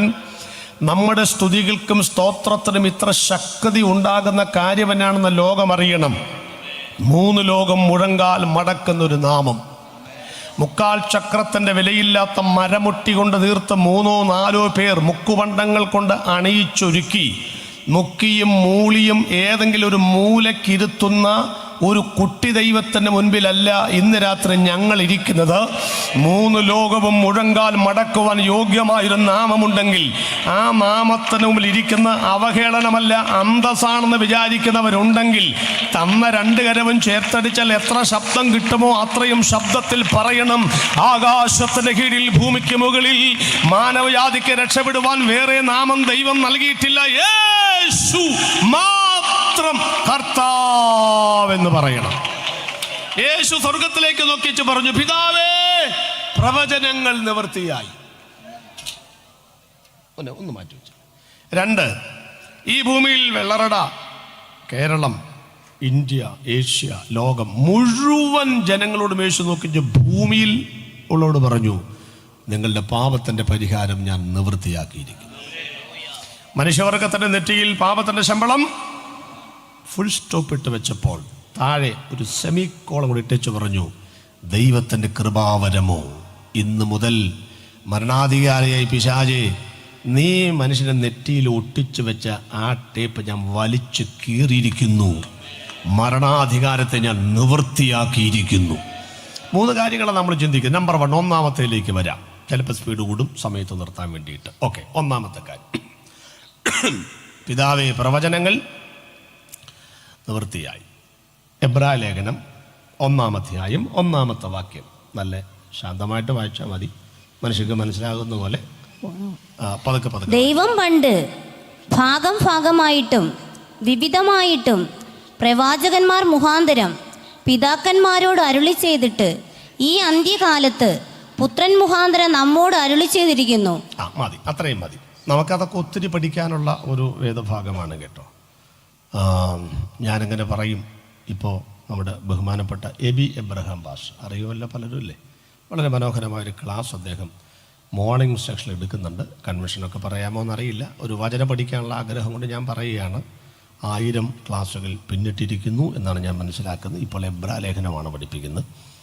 താല്പര്യമുണ്ടെങ്കിൽ പൂനെ ഫെലോഷിപ്പിൽ നിന്ന് സ്റ്റാർട്ട് ചെയ്യുന്ന രാവിലെ 7 മണിക്കുള്ള മോർണിംഗ് ക്ലാസ്സിൽ കയറിയാൽ വളരെ മനോഹരമായ ബൈബിൾ സ്റ്റഡിയാണ് നടക്കുന്നത്. അപ്പോൾ ഇവിടുത്തെ വാക്യത്തിലേക്ക് വരാം. ദൈവം പണ്ട് ഭാഗമായിട്ടും മതി, മോള് വാക്യങ്ങളുടെ വായിച്ച് ഞാൻ കേട്ടെ. ഇനി ഇവർ പറയാൻ വേണ്ടിയിട്ടാ. ദൈവം പണ്ട്, അത് ശരി, നോക്കിയാണോ കാണാതെ പറയുന്നത്? എന്നെ മുഖത്തോട്ട് നോക്കിച്ച് പറ. നോക്കി കാണാതെ പറയാൻ ആർക്കാ പറ്റുകയില്ലാത്ത. ദൈവം പണ്ട് ഭാഗമായി, അടുത്തത് വിവിധമായി പ്രവാചകന്മാർ മുഖാന്തരം അരുളി ചെയ്തു. ഈ അന്ത്യകാലത്ത് പുത്രൻ മുഖാന്തരം. ഒന്ന് വ്യാഖ്യാനിച്ചിട്ട് മുന്നോട്ട് പോകാം. ദൈവം പണ്ട് എങ്ങനെയായിരുന്നു ഭാഗം, ഈ ഭാഗോടമ്പടി ചെയ്യുമ്പോഴേ ഈ വാക്കൊക്കെ നോക്കുന്നത് ഇല്ലേ? ദൈവം പണ്ട് ഭാഗം വിവിധം എന്നൊക്കെ പറഞ്ഞതിൻ്റെ അർത്ഥം എന്താ? എന്നാ നല്ല അർത്ഥമെന്നറിയാമോ? പഴയ നിയമത്തിൽ 39 പുസ്തകത്തിലും ആരുണ്ട്? യേശു ഉണ്ട്. ഇപ്പോഴത്തെ ഉപദേശങ്ങളൊക്കെ ഭയങ്കര രസമാണ്. കുറേ കൊല്ലം മുമ്പ് തുടങ്ങിയതാണ്. സങ്കീർത്തനങ്ങൾ നമുക്ക് ആവശ്യമില്ല. അതിപ്പോൾ സങ്കീർത്തനങ്ങളൊന്നും വായിക്കാറില്ല. ആവശ്യമില്ലെന്ന് പറയരുത്, വായിക്കാൻ പറ്റിയില്ലെങ്കിൽ വായിക്കേണ്ട. സുവിശേഷങ്ങളൊക്കെ വായിക്കുന്ന നല്ല കാര്യമാണ്. പിന്നെ വായിച്ചിട്ടും വലിയ കാര്യമില്ലെന്ന് എനിക്ക് തോന്നാറുണ്ട്. കാരണം ഇപ്പോഴും സങ്കീർത്തനം വായിക്കുമ്പോൾ തെറ്റിപ്പോകുന്നവരുണ്ട്. 45-ാം സങ്കീർത്തനമൊക്കെ എല്ലാ കല്യാണത്തിനും വായിക്കുന്നത് ഇപ്പോഴും ഏതാണ്ടൊക്കെ വായിക്കുന്നത് ചില അക്ഷരപേശം. അപ്പോൾ എനിക്ക് തോന്നുന്നു വായിച്ചിട്ട് വലിയ കാര്യമില്ലെന്ന്. അപ്പോൾ പഴയ സങ്കീർത്തനമൊന്നും ആവശ്യമില്ല, പഴയുമ്പോൾ നമുക്ക് ആവശ്യമില്ല എന്ന് പറയുന്ന കുറേ ആളുകളുണ്ട്. കുറേ കൊല്ലം മുമ്പ് ഒരാളിങ്ങനെ പറഞ്ഞു കേട്ടു എന്നാണ് ഞാൻ കേട്ടത്. എന്നോടൊരാൾ പറഞ്ഞതാണ്. അദ്ദേഹത്തിൻ്റെ ശൈലി സൂപ്പർ, ഇപ്പോഴത്തെ സ്റ്റൈലാണ്, യേശുവിൻ്റെ സ്റ്റൈൽ. അദ്ദേഹം ഇങ്ങനെ പറഞ്ഞു, പഴയ നിയമം വേണ്ട എന്ന് നിങ്ങൾ കേട്ടിട്ടുണ്ടല്ലോ, ഞാനോ നിങ്ങളോട് പറയുന്നത് പുതിയ നിയമം വേണ്ട. എന്താണ് എൻ്റെ കാരണം കൂടെ കേൾക്കണം. നമ്മൾ അപ്പോസ്തോലിക സഭയാണ്. ആരുടെ സഭയാണ്? അയ്യോ, അവരെ കൊണ്ട് പൊറുതി മുട്ടിയിരിക്കുക. ഇപ്പം അപ്പോസ്തോലിക സഭയാണ്. എങ്ങനെ അപ്പോസ്തലന്മാരുണ്ടാവുന്നൊക്കെ നമ്മൾ പഠിക്കണ്ടായോ? അപ്പോസ്തലിക സഭയാണ്. നമുക്ക് അപ്പോസ്തലന്മാർക്കിടെ കയ്യിൽ ബൈബിളൊന്നും ഉണ്ടായിരുന്നില്ല.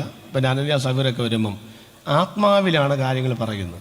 എന്നാൽ ബൈബിളൊന്നും വേണ്ടതേ, നമുക്ക് വെളിപ്പാടുള്ളതായിരിക്കണം സഭ. ഇത് പറഞ്ഞപ്പോഴേക്കും ഒരറ്റം മുതൽ മറുവറ്റം വരെ കയ്യടിയും അന്യഭാഷയും ഭയങ്കര ബഹളവും ആയിരുന്നു എന്നാണ് കേട്ടത്. ഞാൻ നേരിട്ട് കണ്ടിട്ടില്ല. കേട്ട കാര്യം ശരിയല്ലെങ്കിൽ വിട്ടേക്കാത്രയോ. എന്നോട് ഈ പറഞ്ഞ പുള്ളി ചോദിച്ചു, പാസ്റ്റർ എന്തോ പറയുന്നു, പഴയമം വേണ്ട എന്ന് പറഞ്ഞ് കേട്ടിട്ടുണ്ട്, പുതിയമം വേണ്ടെന്ന് ഇങ്ങനെ പറയുന്നു, എന്തോ പറയുന്നു. ഞാൻ പറഞ്ഞു, ആ പറഞ്ഞവനെയും നമുക്ക് വേണ്ട. എന്നെ അതിൽ കൂടുതൽ വല്ലതും പറയാനുണ്ടോ പാസ്റ്റർ? എനിക്കറിയാമല്ലോ. ഇവരൊക്കെ വേണോ നിങ്ങൾ ആരായി തീരുമാനിക്കുന്നത്? പഴയമോ പുതിയമോ വേണ്ടെന്ന് പറഞ്ഞ് ഒന്നാമത് പഠിക്കാൻ സമയം കണ്ടെത്തണം, ഇല്ലേ? പഠിക്കാൻ സമയമില്ല, അതായി പ്രശ്നം. ഞാൻ കർത്താവിൽ നിന്ന് പ്രാപിക്കുകയും നിങ്ങൾക്ക് ഇന്ന് പഠിച്ചാൽ സമയം കിട്ടും, നേരമില്ല. ഇപ്പം ആരാണ്ട് പറയുന്നത് കേട്ടു, അതും ഞങ്ങൾ തിരുത്തിയത്. ഞാൻ കമ്പ്യൂട്ടറിൽ നിന്ന് പഠിക്കുകയും നിങ്ങൾ കേൾപ്പിക്കുകയും. അതാ ഈ ഉപദേശപേശകളൊക്കെ വരുന്നതേ. യേശുക്രിസ്തു എന്താ പറഞ്ഞേ? സങ്കീർത്തനങ്ങളിലും പ്രവാചക പുസ്തകങ്ങളിലും എന്നെക്കുറിച്ച് ഉണ്ടോ? ഈ പുതിയ ആരംഭിക്കുന്നതിന് അബ്രഹാമിൻ്റെ പുത്രനായ ദാവീദിൻ്റെ പുത്രനായ യേശുക്രിസ്തുവിൻ്റെ ഉണ്ടോ? അബ്രഹാം മുതൽ യേശുക്രിസ്തുവിൻ്റെ 42 തലമുറ, അവിടെ നിന്ന് ആദാം 20, 62 തലമുറകൾ.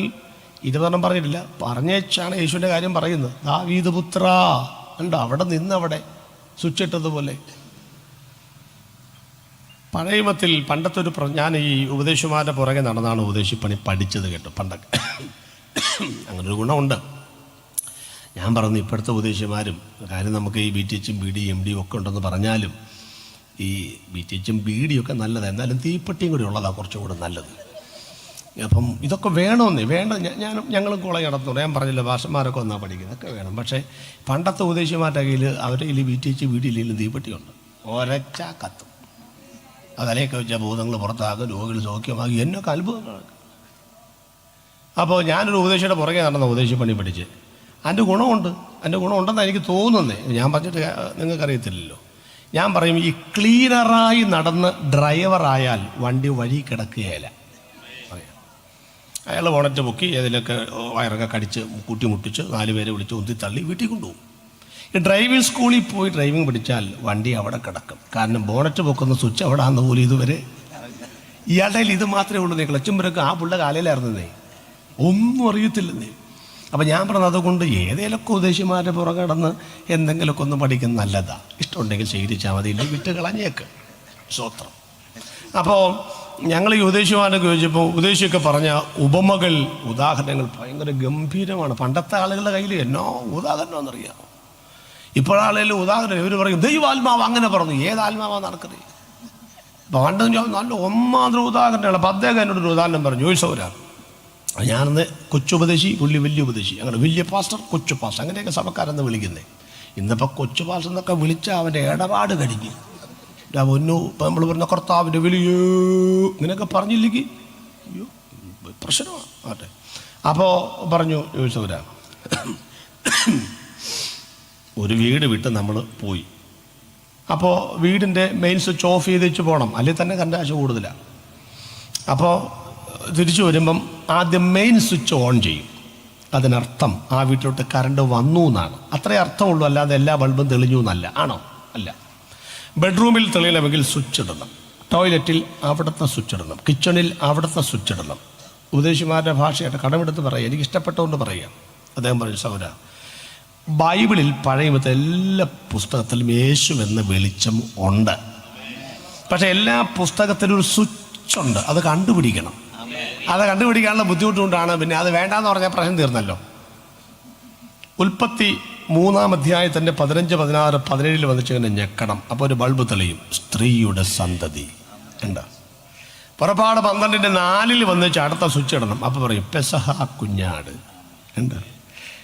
നിങ്ങൾ പറയും പോരട്ടെ, എല്ലാ റെഫറൻസും സൗകര്യമില്ല, നമ്മൾ കഷ്ടപ്പെട്ട് പഠിച്ചല്ലോ, അതുകൊണ്ട് കുറച്ചൊക്കെ നിങ്ങൾ വായിച്ചു. ഇതൊരു സാമ്പിൾ തന്നിരിക്കുക, ഇത് ബാക്കിയൊക്കെ പോയി എന്ത് ചെയ്യണം? റെഫറൻസോ കണ്ടുപിടിക്കും. ഞാനും മുഴുവൻ കണ്ടുപിടിച്ചുകൊണ്ടിരിക്കുക. അവിടെ ലേവ്യ പുസ്തകത്തിൽ 7 വിധമായ യാഗങ്ങൾ 5 ഉള്ളൂ. ചുവന്ന പശുക്കിടാവിൻ്റെ യാഗവും കരപൂരണ യാഗം അടക്കം 7. അതിൻ്റെ നിറപൊരുളാണ് ക്രിസ്തു. സംഖ്യാപുസ്തകത്തിലോ അടിക്കപ്പെട്ട പാറ. ആവർത്തന പുസ്തകത്തിൽ വരുവാനുള്ള പ്രവാചകൻ, യോശുവയുടെ പുസ്തകത്തിൽ സർവ്വസൈന്യാധിപൻ, രൂത്തിൻ്റെ പുസ്തകത്തിൽ വീണ്ടെടുപ്പുകാരൻ, ന്യായാധിപന്മാരുടെ പുസ്തകത്തിൽ 18 ന്യായാധിപന്മാർക്ക് മീതെ, നിയമം 14 ഉള്ളൂ. ശമവേൽ, ഏലി, യോവേൽ, അബിയാവ്, അങ്ങനെ 18 എന്ന് പറയുന്നത്. അവരൊക്കെ ന്യായാധിപന്മാരായിരുന്നു പറയുന്നത്. ആ ന്യായാധിപന്മാർക്ക് മീതെ ന്യായപാലനം ചെയ്ത ന്യായകർത്താവ്. രൂത്തിൽ കർത്താവ് വീണ്ടെടുപ്പുകാരനാണ്, എസ്തേറിൽ മധ്യസ്ഥനാണ്, 1-2 ശമൂവേലിൽ പ്രവാചക വരേണ്യനാണ്, 1-2 രാജാക്കന്മാരിൽ 41 രാജാക്കന്മാർക്ക് മീതെ രാജ്യം ഭരിക്കുന്ന രാജാതി രാജാവാണ്, 1-2 നിലവൃത്താന്തെങ്കിൽ കർത്താതി കർത്താവാണ്. പിന്നെ ഇതാ ഇയ്യോബിൽ കഷ്ടപ്പെടുന്ന മശിഹയാണ്, നെഹമ്യാവിൽ രാഷ്ട്രത്തിൻ്റെ പുനഃസ്ഥാപകനാണ്, സങ്കീർത്തനങ്ങളിൽ കഷ്ടപ്പെടുന്ന ആടുകളുടെ വലിയ ഇടയനാണ്, സദൃശവാക്യത്തിൽ സർവജ്ഞാനിയാണ്, സഭാപ്രസംഗിൽ സകലം നിയന്ത്രിക്കുന്നവനാണ്, ഉത്തമയത്തിൽ സഭയുടെ മണവാളനും പ്രിയനും തോഴനും കാന്തനുമാണ്. യെശയ്യാവ്, ഇരമ്യാവ്, എഹെസ്കേൽ, ദാനിയേൽ, 4 വലിയ പ്രവാചകന്മാരും ശേഷിക്കുന്ന 12 ചെറിയ പ്രവാചകന്മാരും അടങ്ങുന്ന വിലാപങ്ങളുടെ പുസ്തകം അടക്കമുള്ള 17 പ്രവചന ഗ്രന്ഥങ്ങളിൽ യേശു യഹൂദജാതിയുടെ ചിരകാല പ്രതീക്ഷിത മശിഹ ആണ്. മത്തായിയിൽ രാജാവ്, മർക്കോസിൽ ദാസൻ, ലൂക്കോസിൽ മനുഷ്യപുത്രൻ, യോഹന്നാനിൽ ദൈവത്തിൻ്റെ പുത്രൻ. അപ്പോസ്തല പ്രവർത്തികളിൽ സഭയുടെ ചരിത്രത്തിൻ്റെ നെടും തൂണ്, ലേഖനങ്ങളിൽ സഭയുടെ ഭാവി പ്രത്യാശ. ഒടുവിലത്തെ പുസ്തകമായ വെളിപ്പാട് പുസ്തകത്തിനകത്ത് മാറത്ത് പൊൻകച്ച കിട്ടിയവനായി മനുഷ്യപുത്രനോട് സദൃശനായിരിക്കുന്ന ക്രിസ്തുവായി തിരുവെഴുത്തിൽ അവനുണ്ട്. മലയാള മനോരമയുടെ ഫ്രണ്ട് പേജിൽ കാണുന്ന പൊന്നമ്മ സുപ്രണ്ടും കുഞ്ചുക്കുറിപ്പും വായിക്കാനും പറയാനും വന്നതല്ല ഞങ്ങൾ.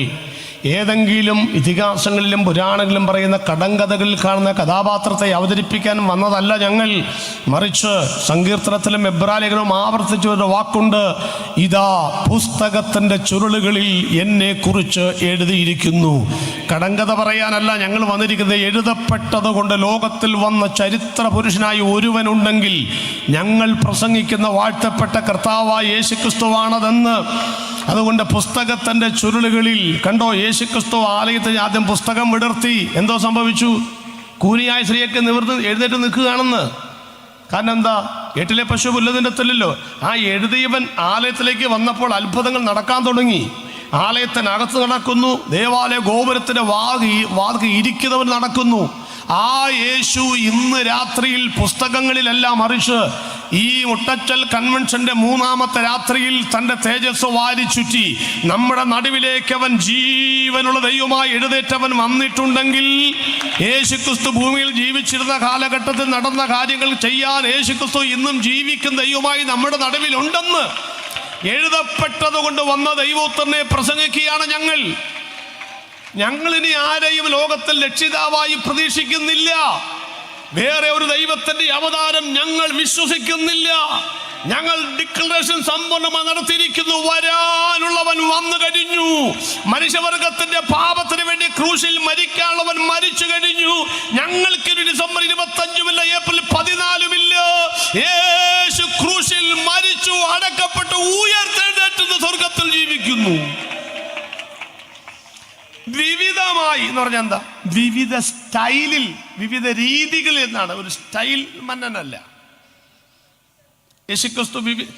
ദൈവം പണ്ട് ഭാഗം എല്ലാ പുസ്തകത്തിലും ഉണ്ട്. വിവിധമായി എന്ന് പറഞ്ഞാൽ ഓരോ രീതികളിലാണ് യേശു ഇടപെടുന്നത്.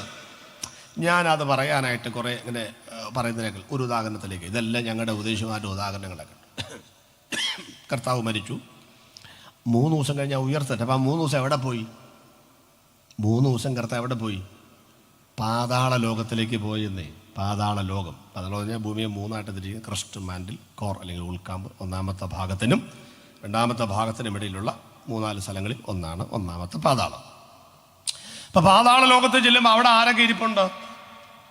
ആദാം മുതൽ യോഹന്നാൻ സ്നാപകൻ വരെയുള്ള എല്ലാവരോടും ഇരിപ്പുണ്ട്. മറ്റേ സ്ഥലത്ത് വേറെ ആൾക്കാർ ഇരിപ്പുണ്ട്, യാതനാ സ്ഥലത്ത് എന്ന് പറഞ്ഞാൽ ഇപ്പം ഇതൊരു പാതാള ലോകമാണെന്നിരിക്കട്ടെ. നമ്മളെല്ലാവരും ആദാം മുതൽ എല്ലാവരോടും ഇരിപ്പുണ്ട്. അപ്പം യേശുക്രിസ്തു മരിച്ച ഉടനെ ഈ പാതാള ലോകത്തിൻ്റെ അകത്ത് അവിടെ പൂട്ടൊക്കെ ഉണ്ട്, പിന്നെ മരണത്തിൻ്റെയും പാതാളത്തിൻ്റെയും അതാക്കോ. അപ്പോൾ ഇത് തുറക്കാതെ ആർക്കും വരാനൊക്കത്തില്ല. പക്ഷേ എല്ലാം കൂടെ ഇരിക്കുമ്പോൾ ഒരു ഇളക്കവും ബഹളവും ഒക്കെ നടന്നു കഴിഞ്ഞപ്പോൾ ആരാണ്ട് ചോദിച്ചു, എന്നതാ ഇത്ര ഭയങ്കര ഇളക്കം അവിടെ, മേളിൽ ആരുടെ എത്തണം തോന്നുള്ളൂ എന്നൊക്കെ പറഞ്ഞുകൊണ്ടിരിക്കുമ്പോൾ യേശു നടുവിൽ പ്രത്യക്ഷനായി. യേശു നടുക്ക് പ്രത്യക്ഷനായോടെ സകലനും ചാടി എഴുന്നേറ്റ് കാണും ഇല്ലേ? എൻ്റെ ഒരു ഭാവനയാണ് കേട്ടത്, ഉപദേശമാരുടെ ഭാവനയാണ്. തെറ്റാണെങ്കിൽ നമുക്ക് തിരുത്താം, കുഴപ്പമൊന്നുമില്ല. നല്ല ഭാവനകളെല്ലാം കിടക്കട്ടെ. അപ്പോൾ ഒരാൾ എഴുന്നേറ്റ് കാണാൻ സാധ്യതയില്ല. ഈ അധ്യക്ഷന്മാർക്ക് അങ്ങനെ എഴുന്നേക്കേണ്ട കാര്യമില്ലല്ലോ. നമ്മുടെ നാട്ടിൽ അധ്യക്ഷനല്ല, മലയാളികളും എഴുന്നേക്കുകയല്ല കസേര തന്നെ വന്നാൽ. ആട്ടെ, ഈ എഴുന്നേക്കാത്ത അധ്യക്ഷൻ ആരായിരിക്കും പാതാള ലോകത്തിൽ? ഏകദേശം ആദാമായിരിക്കാനാ സാധ്യത. ആദ്യത്തെ മനുഷ്യനല്ലേ, അപ്പോൾ അതുകൊണ്ട് ചുരുവിലേക്ക് കാണും. അപ്പോൾ യേശുക്രിസ്തു ഇങ്ങനെ പതുക്കെ നടന്ന് ആദാമിൻ്റെ അടുത്തോട്ട് നടന്നു ചെല്ലുന്തോറും ആദാമിന് ഇരിപ്പ് ഉറക്കുന്നില്ല. ഒടുവിൽ യേശു ചെന്നു, ആദാം അങ്ങനെ എഴുന്നേറ്റ് നിന്നു. 2 യുഗപ്രഭാവ പുരുഷന്മാർ നോക്കി നിൽക്കുകയാണ്. ഒന്നാമത്തെ ആദാം, ഒടുക്കത്തെ ആദാം. യേശു ചോദിച്ചു, അറിയാമോ? ആദാം നോക്കിച്ചു പറഞ്ഞു, കണ്ട വരെയൊന്നും ഇല്ല, എല്ലാവരെയും പുള്ളിക്കറിയാം. യേശു പറഞ്ഞു, എനിക്കറിയാം. എവിടെ വെച്ച്? എവിടെയോ വെച്ചറിയാം എന്നല്ല, കൃത്യമായിട്ടറിയാം. എങ്ങനെ? യേശു പറഞ്ഞു, ഏദൻ തോട്ടത്തിൽ താങ്കളായിരുന്നല്ലോ. ആയിരുന്നു. സുഖമായിട്ട് ജീവിച്ചല്ലോ. ജീവിച്ചു. പാപം ചെയ്ത് ഓർമ്മയുണ്ടോ? അതൊക്കെ ഓർപ്പിക്കല്ലേ, ഞാനവിടെ ജീവിച്ചു പോവുക. ഓർപ്പിക്കല്ലേ? അല്ല, അന്ന് ഈ പാപം ചെയ്തപ്പം മരത്തിൻ്റെ മറവിലേക്ക് പോയതും അത്തിയില കൊണ്ട് താങ്കളൊരു ഉടുപ്പുണ്ടാക്കിയതും വെയിലാറിയപ്പോൾ ഇപ്പോഴത്തെ പിള്ളേരുടെ പാൻറ് പോലെ അത് ചുരുങ്ങിയതും ഓർക്കുന്നുണ്ടോ? ഇതൊക്കെ ഓർപ്പിച്ച് എന്നെ നാണം കെടുത്താനാണോ അപ്പം ഇങ്ങോട്ട് എഴുന്നള്ളി വന്നിരിക്കുന്നത്? ആരാ മോൻ? ഏതാ സംഭവം? ഏതാ? എന്നാൽ പിന്നെ പോട്ടെ. അച്ഛാ, യഹോവയായ ദൈവം നമ്മെ ഇറങ്ങി വന്നപ്പം ഒരു തോലുകൊണ്ട്, മൃഗത്തിൻ്റെ തോലോട് ഉടുപ്പിച്ച് നഗ്നത മറച്ചത് ഓർമ്മയുണ്ടോ? അത് ഓർമ്മയുണ്ട്. ആ ബലത്തിലാണ് നിൽക്കുന്നത്. അച്ഛാ, ഒരു യാഗമൃഗം യാഗമാകാതെ അതിൻ്റെ തോല് കിട്ടുമോ ഉടുപ്പുണ്ടാക്കാൻ? അപ്പൊ ഈ തോല് കൊണ്ട് ഉടുപ്പുണ്ടാക്കിയിൽ ആ മൃഗമേതാ? അപ്പൊ ആദാം പറഞ്ഞു, ആദാ മോനെ, ഞാൻ ഇത്ര നാൾ അന്വേഷിക്കുന്ന ആ മൃഗമേതാണെന്ന്. എന്നാ ഇനി അന്വേഷിക്കണ്ട. താങ്കൾ പോലും അറിയാതെ താങ്കളുടെ നഗ്നത മറയ്ക്കുവാൻ മറവിടങ്ങളിൽ യാഗമായി തീർന്ന ആദാമ വർഗത്തിന്റെ പാപങ്ങൾ പരിഹരിക്കുവാൻ മറവിടങ്ങളിൽ യാഗമായി തീർന്ന ആ കുഞ്ഞാടാണ് ഈ നിൽക്കുന്ന കുഞ്ഞാട്. ഞെട്ടിത്തരിച്ചുപോയി ആദാം. സ്തംഭനം മാറാതിരിക്കുമ്പോൾ ആലോചിച്ച് നിൽക്ക് എന്ന് പറഞ്ഞ് വെട്ടിത്തിരിഞ്ഞ് അടുത്ത പിതാവാരാ? നരവംശത്തിന്റെ പിതാവാണ് ആദാം. വിശ്വാസത്തിന്റെ പിതാവാരാ?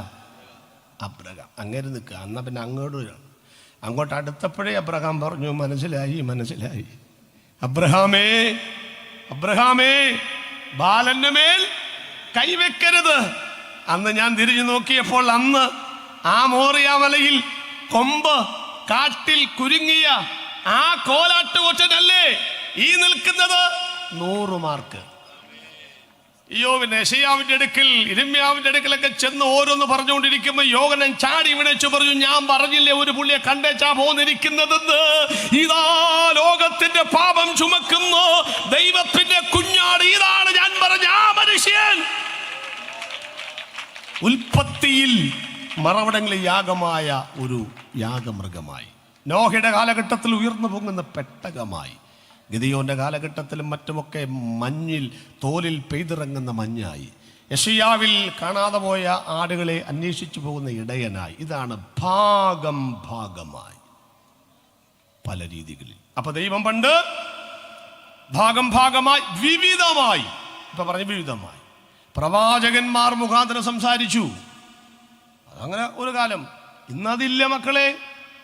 ഇന്നിനി വരാൻ പോകുന്നവരെ കുറിച്ച് പ്രവാചകനൊന്നും പറയുന്നില്ല.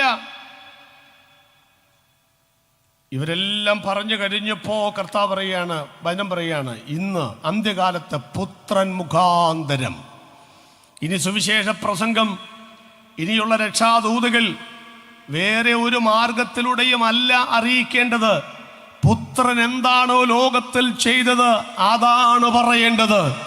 യേശുക്രിസ്തു ക്രൂശിൽ വന്ന് യാഗമായി, ആ യാഗത്തെ മറികടന്നൊരു സുവിശേഷ പ്രസംഗമില്ല. ഏത് ക്രൂസൈഡാണെങ്കിലും ഏത് യോഗമാണെങ്കിലും യേശുക്രിസ്തുവിന്റെ ക്രൂശിലെ മരണമാണ് ഞങ്ങളുടെ ഹൈലൈറ്റ്. അതിനപ്പുറത്ത് പറയാൻ ഇവിടെ ഒരാളുമില്ലെന്ന് അന്ത്യകാലത്ത് പുത്രൻ മുഖാന്തരം നമ്മോട് അരുളി ചെയ്യുന്നത്. ദൈവം പറഞ്ഞു, കർത്താവേ, ദൈവമേ, പ്രവചനങ്ങൾ നിവൃത്തിയായി. 300-ലേറെ പ്രവചനങ്ങൾ നിവൃത്തിയായി. ഇനിയൊന്നും നിവൃത്തിയാകാനില്ല. നിവൃത്തിയായി. 18-ലേറെ ന്യായാധിപന്മാരും 41-ലേറെ രാജാക്കന്മാരും കാലഘട്ടത്തിൻ്റെ യുഗപ്രഭാവ വീരന്മാരായ ഭക്ത ശിരോമണികളും പ്രവാചകന്മാരും മഹാപുരോഹിതന്മാരും ഒക്കെയായി വന്ന് അവതരിപ്പിച്ച കാര്യങ്ങൾക്ക് പരിഹാരം വരുത്താതിരുന്നത് ഞാൻ 3.5 കൊല്ലം കൊണ്ട് നിവൃത്തിയാക്കിയിരിക്കുന്നു. ഇനി വരാനാരുമില്ല. കരമൊന്ന് ഉയർത്തി കർത്താവിന് സ്തോത്രം ചെയ്താട്ടെ. ഞാനത് വിട്ടു. രണ്ടാമത് നമ്മുടെ ജീവിതത്തെ ലൈവായിട്ട് സ്പർശിക്കുന്ന രണ്ടാമത്തെ കാര്യത്തിലേക്ക് വരികയാണ്. എന്താണ് രണ്ടാമത്തെ കാര്യം? ഇതാണ്, മനുഷ്യവർഗത്തിൻ്റെ പാപങ്ങൾ സമ്പൂർണ്ണമായി പരിഹരിക്കപ്പെട്ടു. അതാണ് ഇനി ചിന്തിക്കാൻ പോകുന്നത്. കുറച്ചും കൂടെ നമുക്ക് വേണം. എബ്രാലേഖനം എടുത്തു മക്കളെ, 10-ാമത്തെയും 1-ാമത്തെ വാക്യം വായിച്ചു. 10-1. എബ്രാലേഖനം 10-1.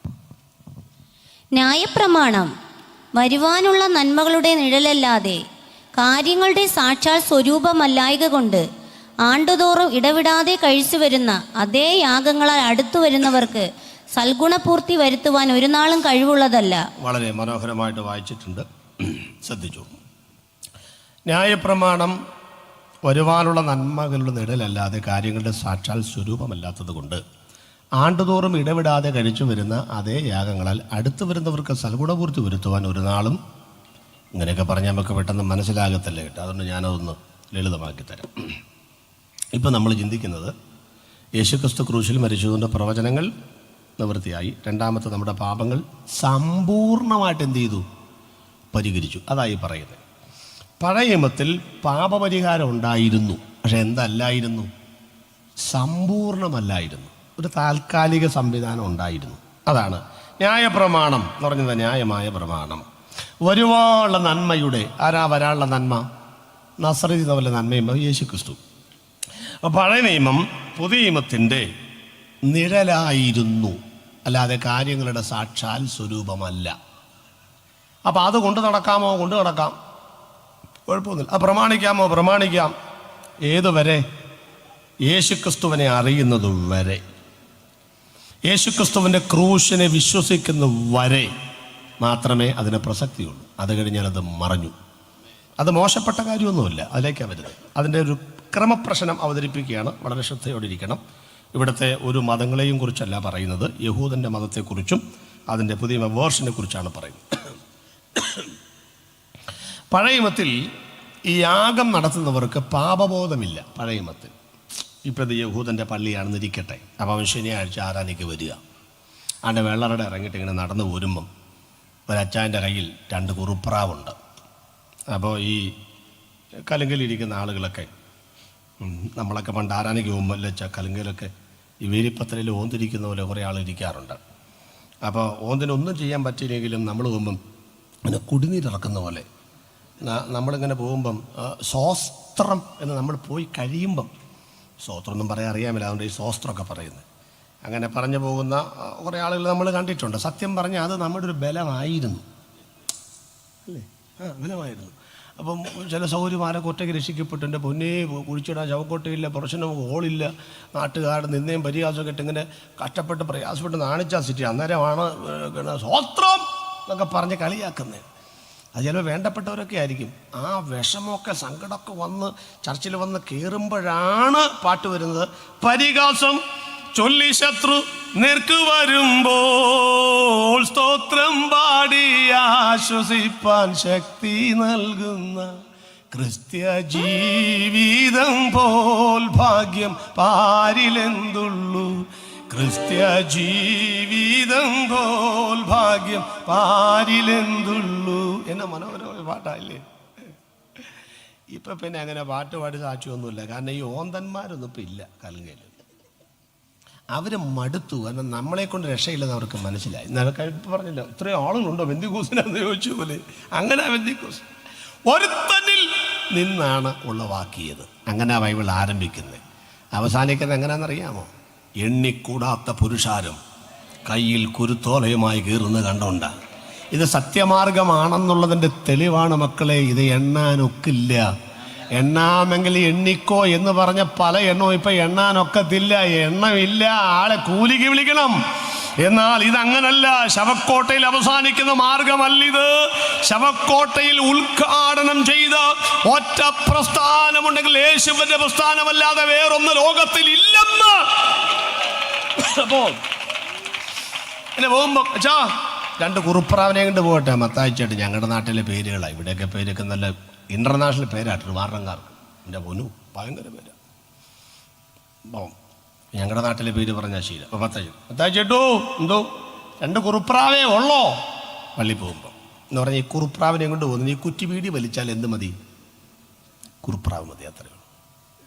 ഓരോരുത്തരുടെ കയ്യിലിരിക്കുന്ന യാഗമൃഗത്തിൻ്റെ വലിപ്പം അനുസരിച്ച് ഈ പുള്ളി ചെയ്ത പാപം എന്താണെന്ന് ആർക്കറിയാം? നാട്ടുകാർക്കറിയാം. നാട്ടുകാർക്ക് നമ്മുടെ സഭയെ വന്നില്ലെങ്കിലും നമ്മുടെ നിയമങ്ങളൊക്കെ അറിയാമല്ലേ. പിന്നെ കാനാവിലെ കല്യാണത്തിൽ അവരുടെ വെള്ളം ഉണ്ടാക്കിയത് യേശുവാണെന്ന് അവർക്കറിയാമല്ലോ. അതൊക്കെ അറിയാം. അവൻ്റെ മൂക്കിൽ നിന്ന് പുക പൊങ്ങി അതുകൊണ്ട് വീടി വലിക്കാം, ആ വാക്യം അവർക്കറിയാമല്ലോ. അതൊക്കെ അവർക്കറിയാം. അവർക്ക് ഈ നമ്മൾ കണ്ടുപിടിക്കാത്ത പല വാക്യങ്ങൾ അവർക്ക് ഭയങ്കര പിടുത്തോ. അപ്പോൾ ഈ വകുപ്പ് ഇപ്പം ഒരാളെ കൊലപാതകം IPC ഇല്ലേ വകുപ്പ്. കുമ്പനാട് IPC അല്ല, അത് ഇന്ത്യൻ പീനൽ കോഡ് വകുപ്പ് വക്കീലന്മാർക്കറിയാമെന്നേ. അപ്പോൾ ഇവർക്ക് കുറുപ്രാവേ ഉള്ളോ? പുള്ളി പറഞ്ഞു നീ ഓടാ അവിടെ, നീ പള്ളിയിലും പോവുകയല്ലാണ്ട് കുത്തിയിരിക്കില്ല. ഞാൻ കുറുപ്രാവിനെ കൊണ്ടെങ്കിലും പോകുന്നുണ്ടല്ലോ. ഞങ്ങളുടെ അച്ഛൻ ജീവിക്കട്ടെ. അച്ഛൻ എന്ന് പറഞ്ഞാൽ യഹൂദൻ്റെ പള്ളിയിൽ അച്ഛനാണ്. ഇവിടുത്തെ അച്ഛന്മാരെ കുറിച്ചൊന്നും അല്ല പറയുന്നത്. ഞങ്ങളുടെ പുരോഹിതൻ ജീവിക്കട്ടെ. കുറുപ്രാവിൻ്റെ അങ്ങനെ ജീവിക്കുന്നത്. യാഗമൃഗത്തെ യാഗപീഠത്തിലിട്ട് മുപ്പല്ലി കൊണ്ട് കുത്തിയെടുത്ത് അതാണ് പുള്ളി കഴിക്കുന്നത്. അപ്പം അങ്ങേർക്ക് ജീവിക്കണ്ടായോ? അപ്പം നീ എൻ്റെ പുറകെ വരുന്ന ലൂക്കോച്ചനെ കണ്ടാലോ? എന്നാ പറ്റി? നോക്കാം അവിടെ ഇരുന്ന് നോക്കിയപ്പോൾ അവനൊരു കോലാടിനെ കൊണ്ടുവരുന്നു. എൻ്റെ പൊന്നെ, ഇത് കുറ്റിവീടിയല്ല, കുറ്റി മറിച്ചിട്ട കേസാ. അച്ഛാ കഴിഞ്ഞ ആഴ്ചയിലല്ലേ നീ മിണ്ടാതെ പോകണമായിരുന്നു. കഴിഞ്ഞ ആഴ്ച പണി ഉണ്ടായിരുന്നു, കാശ് കിട്ടി, അതുകൊണ്ട് ഞാൻ പാപം ചെയ്തു. നിനക്ക് പണിയില്ല, വേലയില്ല, കൂലിയില്ല. മനസ്സിലാ കാര്യം പിടികിട്ടി നിങ്ങൾക്ക്. അപ്പം നീ എൻ്റെ പുറകെ വരുന്ന എന്നാ പറ്റി? പുള്ളി തമിഴ്നാട്ടിൽ നിന്ന് കൊണ്ടുവന്ന മാർക്കറ്റിൽ നിന്ന് ഇറങ്ങി ഒരു കന്നുകാൽ ലേലം ചെയ്ത് പൊന്നെ 2 ബംഗാളിലേക്കോട്ട് ഉന്തി തള്ളി പള്ളിയിലോട്ട് വരുന്നു. എൻ്റെ പൊന്നച്ചോ വല്ലതും നിങ്ങൾക്ക് പിടികിട്ടിയോ? അന്ന് കാശുണ്ടെങ്കിൽ പാപം ചെയ്യാമെന്നേ. അന്ന് മാത്രമല്ലെന്നേ, ഇന്നും. മനസ്സിലായോ? കാശുള്ളവന് അന്നും ഇന്നും പാപം ചെയ്യാം. ഏത് സെക്രട്ടറി ആകാം, പ്രസിഡന്റും ആകാം, ഏത് രംഗത്തും കയറിയിരിക്കാം. അവിടെ പാപങ്ങളൊന്നും വിരൽ ചൂണ്ടാൻ നമുക്ക് പലപ്പോഴും ത്രാണിയില്ലാതെ പോവുകയാണ്. നടത്തിപ്പുകാരവരല്ലേ. പക്ഷേ പിന്നാലെ ചാട്ടവാറെടുത്ത ഒരുത്തൻ ആലയത്തിലേക്ക് വന്നു കേട്ടോ. സ്തോത്രം. ഇവരവിടെ ചെന്ന് യാഗം നടത്തുമ്പോൾ ഇവർ പറഞ്ഞു എൻ്റെ പൊന്നു മഹാപുരോഹിത ഞങ്ങളെ രക്ഷിക്കണം. എന്താ കാര്യം? കുടുംബത്തിൽ പിറന്ന ഞങ്ങൾ വെള്ളറയെ കൂടെ വരുമ്പോൾ ഞങ്ങളുടെ പാപങ്ങളെല്ലാം കൂടെ കലങ്കേരിക്കുന്നതിന് പിടികിട്ടുകയാണെന്നേ. എന്നിപ്പോൾ ഞാനെന്നാ ചെയ്യാനാ? നമ്മൾ ഈ വെള്ളറയുടെ മാർക്കറ്റിലെ ഈ മാർക്കറ്റ് നമുക്ക് പള്ളി കോമ്പൗണ്ടിലേക്ക് മാറ്റാം. ഇഷ്ടംപോലെ സ്ഥലം കിടക്കല്ലേ തെങ്ങും തോട്ടമൊക്കെ. വെറുതെ ഈ പള്ളിപ്പെരുന്നാളിൽ മാത്രമാക്കാതെ ഈ സാധനങ്ങൾ പള്ളി കോമ്പൗണ്ടിലടിക്കാം. ഞങ്ങൾ കാശുമായിട്ട് വരാം.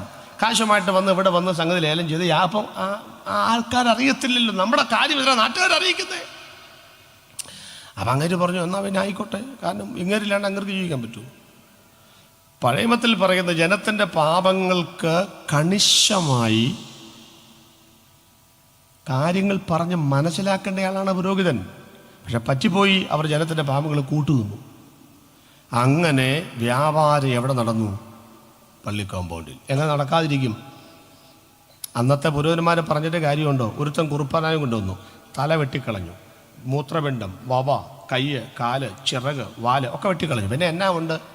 കുറുപ്രാവിനെ യാഗപീഠത്തിലേക്കിട്ട് പിന്നെ മുപ്പലി കൊണ്ട് കുത്താൻ എവിടെ കുത്താനാണ്? ഇത്രയല്ല ഒരു സാധനത്തെ.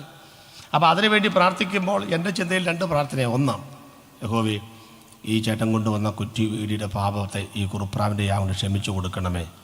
അത് പരസ്യം രഹസ്യമായിട്ട് ഈ കുരുത്തം കെട്ടവൻ എന്നെ കൊണ്ട് പണിയെടുപ്പിക്കാതെ അടുത്ത ആഴ്ച വരുമ്പോൾ കുറച്ചും കൂടെ വലുതിനെ കൊണ്ടുവരാൻ സഹായിക്കണേ. അവർക്ക് ജീവിക്കണ്ടായിരുന്നു. അങ്ങനെ ജനത്തിനും പാപബോധമില്ല, മതത്തിൻ്റെ നേതാക്കൾക്കും പാപബോധമില്ലെന്ന് ഇതിങ്ങനെ അഭംഗുരം നടന്നുകൊണ്ടിരിക്കുകയാണത്. അപ്പം എൻ്റെ വിളിച്ചു, ചേട്ടാരുടെ കുറുപ്രാവ് നിന്നെ കണ്ടിട്ട് കോലാടിലോ വകുപ്പുണ്ടല്ലോ, അത് ഞാനാണ് തീരുമാനിക്കുന്നത്. നിങ്ങൾ കുറുപ്രാവിനെ തന്ന കോലാടിൻ്റെ വില കുറവാ, കൊണ്ടുപോടാവേ, കുറുപ്രാവ് മതിയെന്ന് ഈ വ്യാപാരമാണ് യേശു കണ്ടത്. ചാട്ടവാറെടുത്തു. സത്യം പറഞ്ഞാൽ ചാട്ടവാറൊക്കെ എടുക്കേണ്ട കാലം കഴിഞ്ഞെന്ന്. ആലയത്തിനകത്തുള്ള തമ്മിത്തല്ലും തലവിളിയും ഒച്ചപ്പാടും ബഹളവും കമ്മിറ്റിയും പരിപാടികളും എന്തൊക്കെയാ നടക്കുന്നത്? എൻ്റെ പിതാവിൻ്റെ ആലയം, പ്രാർത്ഥനാലയം എന്ന് വിളിക്കപ്പെടേണ്ടതിന് പകരം നടക്കുന്ന ഈ കച്ചവടങ്ങളൊക്കെ മാറ്റിയിട്ട് ദൈവസഭ അപ്പോസ്തല പ്രവർത്തികൾ കാണുന്ന ആദിമസഭയിലേക്ക് വന്നില്ലെങ്കിൽ കാര്യം കട്ടപ്പോകയാകുമെന്നും കൂടെ ദൂത് പറഞ്ഞു വിടുകയാണ് ഞാൻ. ന്യായപ്രമാണം എന്നാ പ്രശ്നം? അത് പരിഹരിക്കാൻ ബുദ്ധിമുട്ടാന്നേ. ന്യായപ്രമാണത്തിന് 36 കുറവുണ്ടെന്നേ. ലേവ്യപുസ്തകത്തിൽ വായിച്ച 36 സ്ഥലത്താ കുറവുകൾ. അറിയാമോ? ഒരു കമ്മിറ്റിക്കാർ നോട്ടീസ് അടിക്കുമ്പോൾ താഴെ എഴുതി വെക്കും, NB നാട്ടാബേൺ, കാര്യപരിപാടിയിൽ മാറ്റം വരുത്തുവാൻ പ്രസിഡന്റിന് അധികാരമുണ്ട്, കമ്മിറ്റിക്ക് അധികാരമുണ്ട്. പഴയമത്തിലുള്ള ന്യായപ്രമാണത്തിന് 36 കുറവുകൾ രേഖപ്പെടുത്തിയിരിക്കുന്ന പുസ്തകമാണ് പുതിയമത്തിൽ ഗലാത്യർക്ക് എഴുതിയ ലേഖനം. പഴയമ മോശപ്പെട്ട കാര്യമല്ലെന്നേ. അത് ഒരു കുഞ്ഞിനെ ആയയുടെ കയ്യിൽ, സെർവന്റിന്റെ കയ്യിൽ കൊടുത്തു വിടുന്നു അംഗൻവാടിയിലേക്ക്. അതാ ബൈബിൾ പറയുന്നത്. അങ്ങനല്ലേ? അവിടെ ചെന്ന് ആ കൊച്ചിനെ കൊണ്ടു കൊടുത്തിട്ട് ആയ എന്ത് ചെയ്യണം? തിരിച്ചു പോകണം. അത്രയേ ഉള്ളൂ. ന്യായപ്രമാണം ഡ്യൂട്ടി എന്ന് പറഞ്ഞാൽ ഈ ജനത്തെ എവിടെ എത്തിക്കുക? യേശുവിൻ്റെ അടുക്കൽ എത്തിക്കുക. അല്ലാതെ കൊച്ചിനെ കൊണ്ട് കൊടുത്തു കഴിയുമ്പം 4 മണിക്ക് കോഴിമുട്ടയുണ്ട്, 3 മണിക്ക് മുട്ടയുണ്ടെന്നും ഉപ്പുമാവുണ്ടെന്നും പറഞ്ഞ് ആയ അവിടെ നിന്നാൽ കിട്ടുമോ? വീട്ടിൽ പോകണമെന്നേ. അപ്പം ഇതിനെ കൊണ്ടുവന്ന് ക്രിസ്തുവിൻ്റെ അടുക്കൽ എത്തിക്കുക എന്നുള്ളതേ ഉള്ളൂ. ശിശുപാലകനായി ഭവിച്ചു, ഇത്രയേ ഉള്ളൂന്നേ. അപ്പം ഒരു ചോദ്യം, അപ്പം ഇതിന് പ്രമാണിക്കാൻ കഴിയത്തില്ല? പ്രമാണിക്കാൻ കഴിയത്തില്ല. എനിക്കിതിങ്ങനെയൊക്കെ പറഞ്ഞാൽ ഈ പിള്ളേർക്കൊക്കെ മനസ്സിലാകണം. അതുകൊണ്ട് ഞാൻ അങ്ങനെയാണ് പറയുന്നത്. അണ്ട, നിങ്ങൾക്ക് ഗൾഫിൽ പോകണം. എവിടെ പോകണം? ഗൾഫിൽ പോകണം. ഒന്നും പോയില്ലെങ്കിൽ ഒന്നൊക്കെ പോയിട്ട് വാ. അവിടെ പോകുന്നതാണ് സ്വർഗരാജ്യം ഒന്നും പറഞ്ഞേക്കരുത്, അങ്ങനെ ചിന്തിക്കരുത്. വിദേശത്തൊന്നും പോയില്ല, ഇല്ല, അയ്യോ കഷ്ട, അങ്ങനെയൊന്നും പറഞ്ഞേക്കരുത്. ചില വിചാരം സ്വർഗം പീവോ വയ അമേരിക്ക എന്നാണ്. അങ്ങനെ വഴിയൊന്നുമില്ല, നേരിട്ടാണ് പോകുന്നത് കർത്താവ് മുഖാന്തരം. അവിടെ പോയില്ല എന്നിട്ട് പ്രശ്നമൊന്നുമില്ല. അപ്പോൾ നിങ്ങൾ ഇപ്പോൾ ഗൾഫിൽ പോകണം, എന്തോ വേണം? വിസ വേണം, പാസ്പോർട്ട് വേണം, പിന്നെ പൈസ വേണം, അത് വേണം, എമിഗ്രേഷൻ ക്ലിയറൻസ് വേണം. എന്നൊക്കെ തലവേദനയെന്നറിയാം. അപ്പം ഈ ബുദ്ധിമുട്ട് വല്ലതും ഉണ്ടോ? നിങ്ങൾ ആ കോവളത്തോ എവിടെയൊക്കെ ചെന്ന് നിൽക്കുക, അതിനപ്പുറത്താണ് ഈ പറഞ്ഞ സ്ഥലമൊക്കെ. മനസ്സിലായോ? ഇവിടെ അടുത്തല്ലേ? അതിനപ്പുറത്താണ് ഈ പറഞ്ഞത്. എന്നാൽ എനിക്ക് തോന്നുന്നത് ഭൂമിശാസ്ത്രപരമായിട്ട് ചിലപ്പോൾ അതല്ലേ ഇപ്പുറത്തെ കൊല്ലത്തൊക്കെ അതിനപ്പുറത്താണ് സംഭവം. അങ്ങോട്ട് ചാടുക, നീന്തുക, പോവുക, അത്രയേ ഉള്ളൂ. എളുപ്പ വഴി ക്രിയേറ്റ് ചെയ്യുക. അപ്പോൾ ഇനി ഞാൻ അതിൻ്റെ ലളിതമായിട്ട് 2 ചോദ്യം ചോദിക്കുകയാണ്, ഉത്തരം മനസ്സിൽ പറഞ്ഞോളൂ. 1, നീന്തിയാൽ ചെല്ലുകയില്ലേ? എന്തേലും പറ. നീന്തിയാൽ ചെല്ലുകയില്ലേ? ഉത്തരം നീന്തിയാൽ ചെല്ലും. 2, അങ്ങനെ ആരെങ്കിലും നീന്തി ഗൾഫിൽ പോകാറുണ്ടോ ഇതുവരെ? ഇനി അതാ ന്യായപ്രമാണം. മനസ്സിലായോ? ന്യായപ്രമാണം ഒന്ന് തെറ്റിയാൽ മൊത്തം തെറ്റൂന്നേ. ന്യായപ്രമാണം ആചരിച്ചാൽ സ്വർഗത്തിൽ ചെല്ലാമേലേ? ചെല്ലാമെന്നേ. അങ്ങനെ കുഴപ്പമില്ല. ഇന്നും അങ്ങനെ സുവിശേഷം എത്താത്തയിടത്ത് ന്യായപ്രമാണം വെച്ചാൽ അത് ന്യായം വിധിക്കുന്നത് റോമാലേഖനത്തിലുണ്ട്, ഇല്ലേ? ന്യായപ്രമാണത്തിലുള്ളത് ജാതികൾ സ്വഭാവത്തെ ചെയ്യുമ്പോൾ അവർക്കത് ന്യായപ്രമാണമാകുന്നതാണ്. അപ്പം ആചരിച്ച സ്വർഗത്തിൽ ചെല്ലാമല്ലേ? ചെല്ലാമെന്നേ. അങ്ങനെ ആരെങ്കിലും ആചരിച്ച് സ്വർഗത്തിൽ ചെന്നിട്ടുണ്ടോ? ഇല്ലെന്നേ, ഇല്ലെന്നേ. അപ്പൊ എന്നാ പോം വഴി പറയാമെന്നേ? കൊടുത്ത ദൈവം തന്നെ പോം വഴി കണ്ടെന്നേ. എന്താ കണ്ട്? ഞാനല്ലേ പ്രമാണം കൊടുത്തത്, നിങ്ങൾക്ക് പിടിച്ചു നിൽക്കാൻ തന്ന പ്രമാണമാണതേ. 5 സ്റ്റാറിനകത്ത് വരും. നിങ്ങൾ കണ്ടിട്ടില്ലേ 5 സ്റ്റാർ കയറി കഴിഞ്ഞാൽ വിശന്ന് തുടങ്ങുമ്പോഴാണ് 5 സ്റ്റാർ കയറുന്നത്. നമ്മൾ ഭക്ഷണം ഓർഡർ ചെയ്തു, വിശന്ന് വൻകുടലും ചെറുകുടലും കൂട്ടി മുട്ടുമ്പോൾ ഒരു പ്ലേറ്റ് വരും, അത്രയേ ഉള്ളൂ. അത് രണ്ടും കൂടെ കൂട്ടിമുട്ടി അരണി കടഞ്ഞ് അഗ്നി പുറത്ത് വരും. നാവ് പുറത്തോട്ട് തള്ളുമ്പോഴാണ് ഒരു ഗ്ലാസ് വെള്ളം വരുന്നത്. മനസ്സിലായോ? നമ്മൾ അടിയന്തരം കഴിയുമ്പോഴാണ് അവൻ ആവി പറക്കുന്ന സാധനമായിട്ട് മുറ്റത്തോട്ട് വരുന്നുണ്ടോ? ഇപ്പം നിങ്ങൾ പിടിച്ചു നിൽക്കാൻ തന്ന ഫസ്റ്റ് കോഴ്സാണെന്നേ ന്യായപ്രമാണം. പിടിച്ചു നിൽക്കണമെന്നേ. അത് എവിടെ എത്തിക്കും? കൃപയുടെ പ്രമാണത്തിൽ എത്തിക്കുമെന്നേ. ഈ ന്യായപ്രമാണത്തിന് ഇങ്ങനെ മനുഷ്യനെ സ്വർഗത്തിൽ കൊണ്ടുപോകാൻ ഒക്കത്തില്ലെന്ന് കണ്ട ദൈവം പരിഹാരം കണ്ടെന്നേ. അതാ വചനം. ന്യായപ്രമാണത്തിന് കഴിയാഞ്ഞതിനെ സാധിപ്പിക്കേണ്ടതിന് ദൈവം തന്റെ സ്വന്തം പുത്രനെ ജഡത്തിൽ ലോകത്തിലേക്ക് അയച്ച് പാപത്തിന് ശിക്ഷ വിധിച്ചു. അപ്പൊ യേശുവിന്റെ ക്രൂശിലെ യാഗം എന്ന് പറയുന്നത് ഈ കഴിയാത്ത കാര്യം നടത്താനാണെന്നേ. അതുകൊണ്ട് ഇനി അതിന് പ്രസക്തി ഇല്ലെന്നേ. ഇനി കർമ്മങ്ങൾ ഇല്ലെന്നേ. ഇനി ആചാരങ്ങൾ ഇല്ലെന്നേ. ഇനി ചൊല്ലും ചൊലുത്തും ഇല്ലെന്നേ. ഇനി വിശ്വസിച്ചാ മതിയെന്നേ. മോളെ ആ 10-ാം അധ്യായത്തിന്റെ 11-ാമത്തെ വാക്യം ഒന്ന് വായിച്ചേ. എബ്രായലേഖനം 10-ന്റെ ഏതു പുരോഹിതനും കേട്ടോളം കേട്ടോ വായിച്ചോ. ദിവസേന ശുശ്രൂഷിച്ചും പാപങ്ങളെ പരിഹരിപ്പാൻ ഒരു നാളും കഴിയാത്ത അതേ യാഗങ്ങളെ കൂടെ കൂടെ കഴിച്ചും കൊണ്ട് നിൽക്കുന്നു. അയ്യോ കണ്ട, ഏത് പുരോഹിതനും. ഞാൻ ആദ്യം പറഞ്ഞു ഇവിടെയുള്ള പള്ളിയൊക്കെ ഉണ്ടെങ്കിൽ ആ അച്ഛന്മാരെ കുറിച്ചൊന്നും അല്ല ഈ പറഞ്ഞ യഹൂദന്റെ ആ ഗുരുവിനെ കുറിച്ച് പറയുന്നത് കേട്ടോ. ഏത് പുരോഹിതനും പാപങ്ങളെ പരിഹരിപ്പാനും കഴിയാത്ത അതേ യാഗങ്ങളെ കൂടെ കൂടെ കഴിച്ചും കൊണ്ട് നിൽക്കുന്നു. ഞാൻ നിൽക്കുന്ന കാര്യം ഈ പുരോഹിതൻ എന്തിനാ ആലയത്തിൽ നിൽക്കുന്നത്? മിക്കവാറും സ്ഥലത്തൊക്കെ നിൽക്കുക അതെനിക്ക് തോന്നുന്നു. നിൽക്കുന്നവരോടായി തോന്നുന്നു. ഇരിക്കുന്നവരോട് കുഴപ്പമില്ല. ഞങ്ങളൊക്കെ ഇരിക്കുക പള്ളിയിൽ. ഞങ്ങളൊക്കെ പള്ളിയിൽ ഇരിക്കുകയല്ലേ. അപ്പം ഞാനിവിടെ എന്ത് ചെയ്യുക? നിൽക്കുക. എന്നാ കാര്യം? എനിക്കൊരു പണിയുണ്ട്, അതുകൊണ്ടാണ്. ഇവരൊക്കെ പോയി ഇരിക്കാനേ. ഇപ്പം പണിയൊന്നുമില്ല. വേണേ ഉറങ്ങൊക്കെ ചെയ്യാൻ വേണി. നിങ്ങൾക്കും പണിയൊന്നുമില്ല. കേട്ടോണ്ടിരുന്ന് വെച്ചാൽ മതി. ഒക്കെ ചെയ്യും. 9:30 എൻ്റെ പണി തീരും. അപ്പം ഞാൻ പോയിരിക്കും. അപ്പം നിങ്ങൾ വീട്ടിൽ പോകും. അതാ കാര്യം. നിൽക്കുന്ന കാര്യം ഒരു പണിയുണ്ടെന്നേ. അതാ നിൽക്കുന്നത്. എന്നാ പണി എന്നാ? പ്രസംഗം തീർന്നിട്ടില്ലെന്നേ. അതാ നിൽക്കുന്നത്. അപ്പം പുരോഹിതൻ എന്താ നിൽക്കുന്നത്? ഒന്ന്, സമാഗമന കൂടാതെ ഇരിപ്പിടമില്ല. 1. 2, ഈ നിൽക്കുന്ന ജനത്തിന്റെ പാപങ്ങൾ പരിഹരിക്കപ്പെട്ടിട്ടില്ലേ. അതാ ഇവര് നിൽക്കുന്നേന്നേ. ആലയത്തിനകത്ത് പുരോഹിതൻ അന്നും ഇന്നും സ്വത്രം അത്രയൊക്കെ മതി. അന്നും ഇന്നും നിൽക്കുന്നതിന്റെ കാര്യം തന്നെ. കസേര ഇരിക്കാ. നമ്മളൊക്കെ ഇരിക്കല്ലയോ? പിന്നെ ഞങ്ങളൊക്കെ ഇനി സാക്ഷ്യം പറയാം. സാക്ഷ്യം എന്നൊക്കെ പറഞ്ഞ് 1.5 മണിക്കൂർ നമുക്ക് സുഖമായിട്ട് പോയിട്ട് ഉറങ്ങാനുള്ള സമയമുണ്ട്. പിന്നെ 1 മണിക്ക് ആകണം തീരണം. എന്നാലും 12:45 എഴുന്നേറ്റ് കാട്ടോലീവിൻ. അയാൾ പോയി വെട്ടി ഒട്ടിച്ചോണ്ട് വരുമ്പോഴേക്ക് സമയം എന്നാന്ന് അറിയാമോ? നമുക്ക് ഇഷ്ടംപോലെ സമയമുണ്ട് വെച്ചാ ഇരിക്കാനായിട്ട്. സ്വത്രം. അന്നും ഇന്നും പുരം നിൽക്കുന്ന ഈ ജനത്തിന്റെ പാപങ്ങൾ പരിഹരിക്കപ്പെട്ടിട്ടില്ലെന്നേ. നമ്മുടെ മഹാപുരം നിൽക്കുന്ന പുരോഹിതനെ പോലെ അല്ലെന്നേ. അടുത്ത വാക്യം വായിക്കുമ്പോൾ അടുത്ത ഉറക്കെ വായിക്കണം. എനിക്ക് ആവേശം തരുന്ന വാക്യമുണ്ട്. ഞാൻ വായിക്കരുത്, ഉറക്കെ വായിക്കണം. അയ്യോ, മൈക്ക് ഓഫ് ചെയ്തപ്പോഴേക്ക്.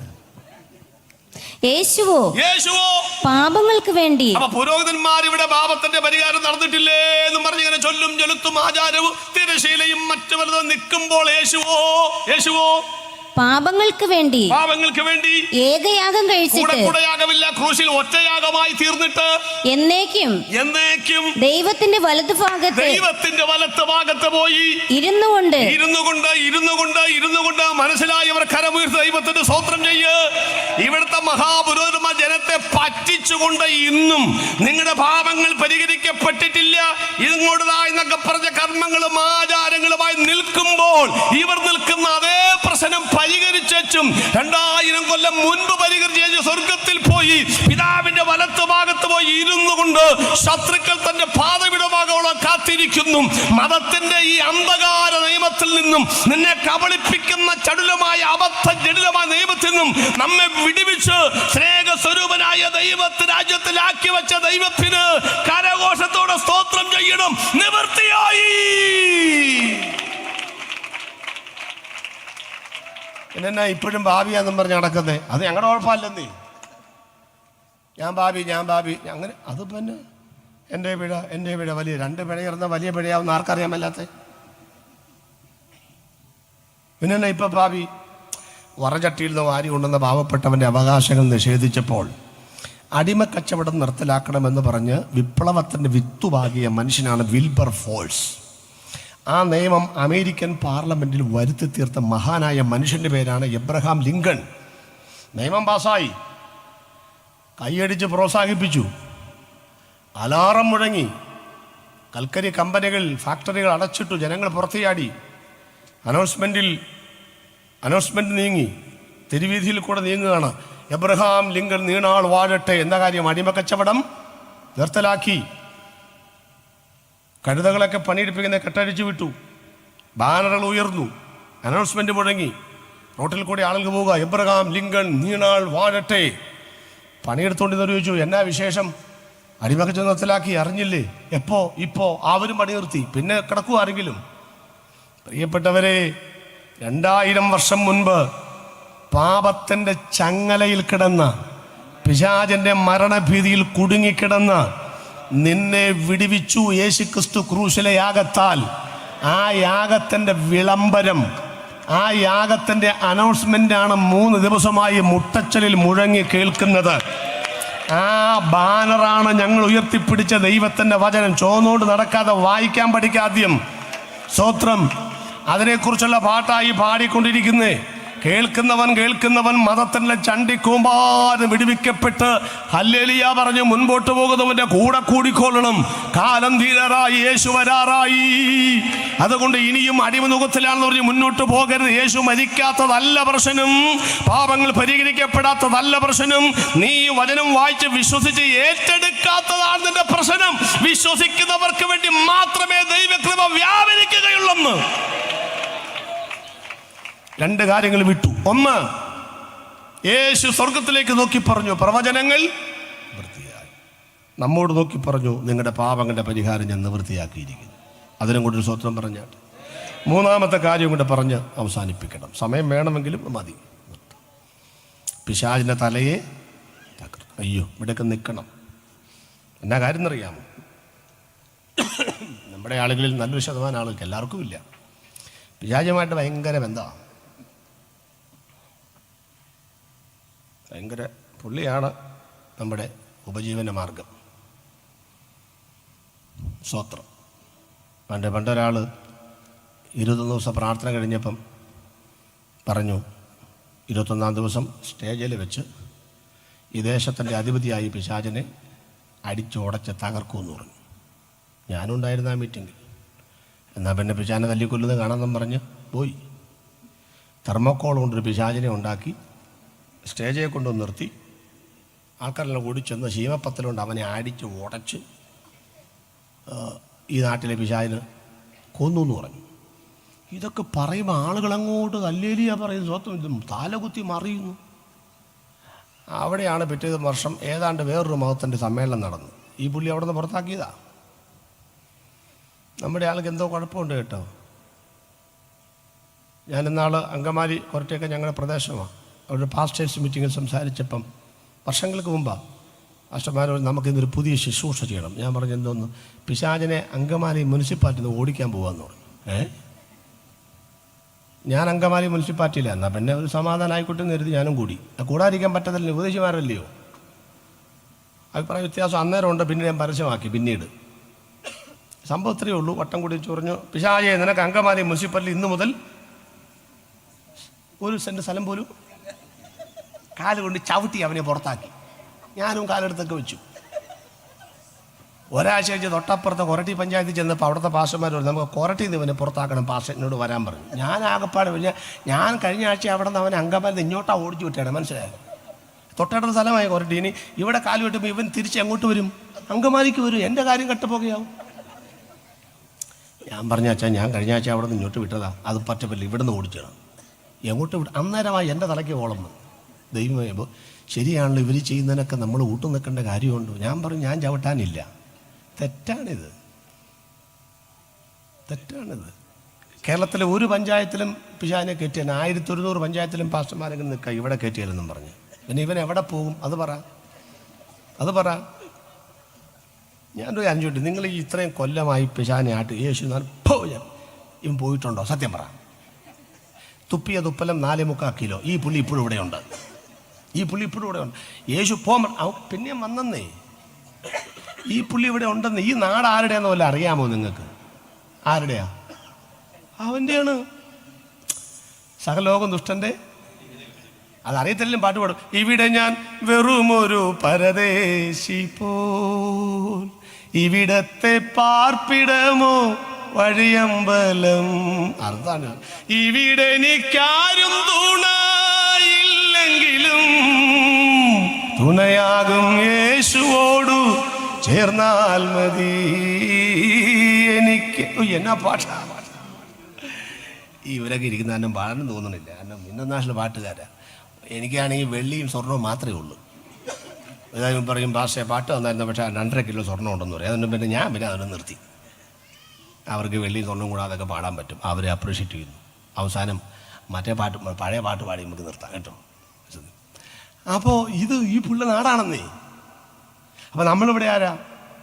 നമ്മൾ വാടകയ്ക്കാണെന്നേ. നമ്മുടെ വീട് അവിടെ ആണെന്നേ. ഇതൊക്കെ സത്യമാണെന്നേ. വാഗ്ദത്ത ദേശത്തെത്തിയിട്ടും അന്യദേശത്തെന്ന പോലെ അബ്രഹാം താമസിച്ചത്. നമ്മളോ അന്യദേശമാണെന്ന് അറിഞ്ഞിട്ടും വാടക വീടാണെന്ന് അറിഞ്ഞിട്ടും സ്വന്തം നാട് പോലെ കിടക്കുന്നത്. അതായി കുഴപ്പം. ഇവനെ തുപ്പിയാൻ കൂടി ഞാൻ ഒരു സത്യം പറഞ്ഞ, ഈ പുള്ളി ഉണ്ടെങ്കിലല്ലേ നമുക്കൊരു ഇതുള്ളൂ. അല്ലേ? ഈ പുള്ളി നാട്ടിലുണ്ടെങ്കിലേ നമുക്കൊരു ഉഷാറുള്ളൂ. പുള്ളി ഇല്ലെങ്കിൽ പിന്നെ ആരോട് എന്നാ പറയാനാന്ന് പറയാം. ഇപ്പം ഈ യോഗത്തിൽ നിങ്ങൾ വന്നിരുന്നപ്പം ഒരു സഹോദരി വന്നിരിക്കുക. ഇപ്പം ആരും സ്വത്രം പറയുന്നില്ല. ഞാൻ വർഷിപ്പ് ലീഡേഴ്സ് ഏറ്റെടുത്തല്ലോ. കരങ്ങൾ വീശിക്കൊണ്ട് അപ്പോഴാണ് നമ്മൾ സ്വത്രം പറയുന്നത്. കൊടുത്ത് ചിരിച്ചോണ്ട് പറയാം. അംഗൻവാടിയാണ് മൊത്തം. അപ്പം അവർ പറയാൻ വേണ്ടി നമ്മൾ നോക്കിയിരിക്കുക സ്വത്രം പറയാനായിട്ട്. ഇവിടെ ആണെങ്കിൽ ആരും പറയുന്നില്ല. എന്താ ചെയ്യുമോ സ്വത്രം? ഞങ്ങളാണെങ്കിൽ ഒന്ന് പറഞ്ഞിരുന്നെങ്കിലും പറഞ്ഞിരിക്കുക സ്വത്രം പറയാനായിട്ട്. ഞാനാണെങ്കിൽ ഒന്നാ പറയത്തുമില്ല. ആട്ടെ. അപ്പോൾ ഒരു സഹോദരി വന്നിരിക്കുമ്പോൾ തൊട്ടടുത്തൊരു സഹോദരി ഇരിക്കുന്നു. ഈ പിശാചിന് സ്വത്രം പറഞ്ഞ കാര്യം പറയുന്നു. അപ്പം നമ്മൾ നോക്കിയപ്പം പരിചയമില്ല. ഇപ്പുറത്തെ വെച്ചു, ആരാ ഇപ്പുറത്തിരിക്കുന്ന ആൾ? ഇന്നലെ യോഗത്തിന് വന്ന ഒരു സഹോദരിയാണ്. എവിടെ നിന്നാണ് വരുന്നത്? അതങ്ങ് വരുന്നത് വേറെ എവിടെയെങ്കിലും ഏത് സ്ഥലത്തിൻ്റെ പേര് പറഞ്ഞു, വെള്ളം എവിടെയോ കുറ്റിച്ചെലെങ്കിലാട്ടെ. അല്ല, ഇപ്പം എൻ്റെ പരിചയമില്ല. ഇന്നലെ വന്നിട്ടുണ്ടായിരുന്നു. ഇന്നലത്തെ പ്രസംഗത്തിൻ്റെ ഇടയ്ക്ക് ഇളകി. എൻ്റെ പൊന്നോ, ഇളകി ആ കസരയൊക്കെ എടുത്ത് അടിച്ച് അടുത്തിരുന്ന സഹോദരിക്ക് 4 സ്റ്റിച്ചുണ്ട് ആശുപത്രിയിലാണ്. അപ്പോൾ ഇന്ന് വന്നതിന് കുറച്ചേ പോയുള്ളൂ, ബാക്കി ഇന്ന് വിടാമെന്ന് ഇന്നത്തെ പാസ്റ്റർ പറഞ്ഞിട്ടുണ്ട്. ഇത്രയും പറഞ്ഞ് ശരിയാണെങ്കിൽ നിങ്ങൾ യോഗം തീരുന്നവരെ സ്വത്രം പറയില്ലേ? പറ, സത്യം പറയും. എന്താ കാര്യം? ദൈവത്തിന് മഹത്വം കൊടുക്കുന്നില്ല. ഈ സാധനം ദൈവമേ എൻ്റെ മേത്തോട്ട് കയറാതിരിക്കാൻ വേണ്ടിയായതോ. അപ്പം ഈ പുള്ളി ഉണ്ടെങ്കിൽ സ്വത്രം പറയൂന്നേ. യേശു എപ്പോഴേ വന്നിരിക്കുന്നു. ഒരെണ്ണം മിണ്ടണ്ടോ നോക്ക്. ഉണ്ടോ? അതിൻ്റെ വ്യത്യാസം കണ്ടോ നിങ്ങൾ? അപ്പം ഈ പുള്ളിയുടെ പുറകെ നമ്മൾ നടക്കുകയാണ്. നിങ്ങൾ ആവശ്യമില്ല. ഞാൻ ഒരു കാര്യം പറയും, പാസ്റ്റർ പറഞ്ഞ് പിശാച് പോകത്തല്ല. എവിടെ പോകാൻ? ഈ പോകുന്ന എപ്പോഴാണെന്ന് അറിയാമോ? 1000 ആണ്ട് വാഴ്ചയ്ക്ക് വേണ്ടി കർത്താവ് വരുമ്പോൾ ഇവനെ പിടിച്ച് യേശു ആ ചങ്ങലക്കിടുന്നേ. മനസ്സിലായോ? അന്നേരമായി ഈ പുള്ളി ഇവിടുന്ന് മാറുന്നത്. അതുവരെ ഈ പുള്ളി ഇവിടെ കാണും. നിങ്ങൾ ആരെ കാട്ടി തുപ്പിയാലും. അപ്പം പുള്ളി ഇവിടെ കാണുമെന്ന്. അപ്പോൾ എൻ്റെ വീട്ടിൽ അതിന് ബുദ്ധിമുട്ടാണ്. നിൻ്റെ വീട്ടിൽ കയറണമെങ്കിൽ ഇച്ചിരി ബുദ്ധിമുട്ടാണ്. എവിടെ നാടാ വരുന്നേ? ഞാൻ ഊസ് ദേശത്ത്. അവിടെ ഒരു ഇയ്യോബിനെ കണ്ടായിരുന്നു. കയറിയോ? ഇല്ല, കയറാൻ പറ്റില്ല. നീ 3 വേലി കെട്ടിയേക്കല്ലേ നിന്നെ? ഇയ്യോബിനും വീടിനും സകലത്തിനും 3 വേലി. പിന്നെ അവിടെ നിന്നാ കയറുന്നേ? വല്ലതും പിടി കിട്ടിയോ?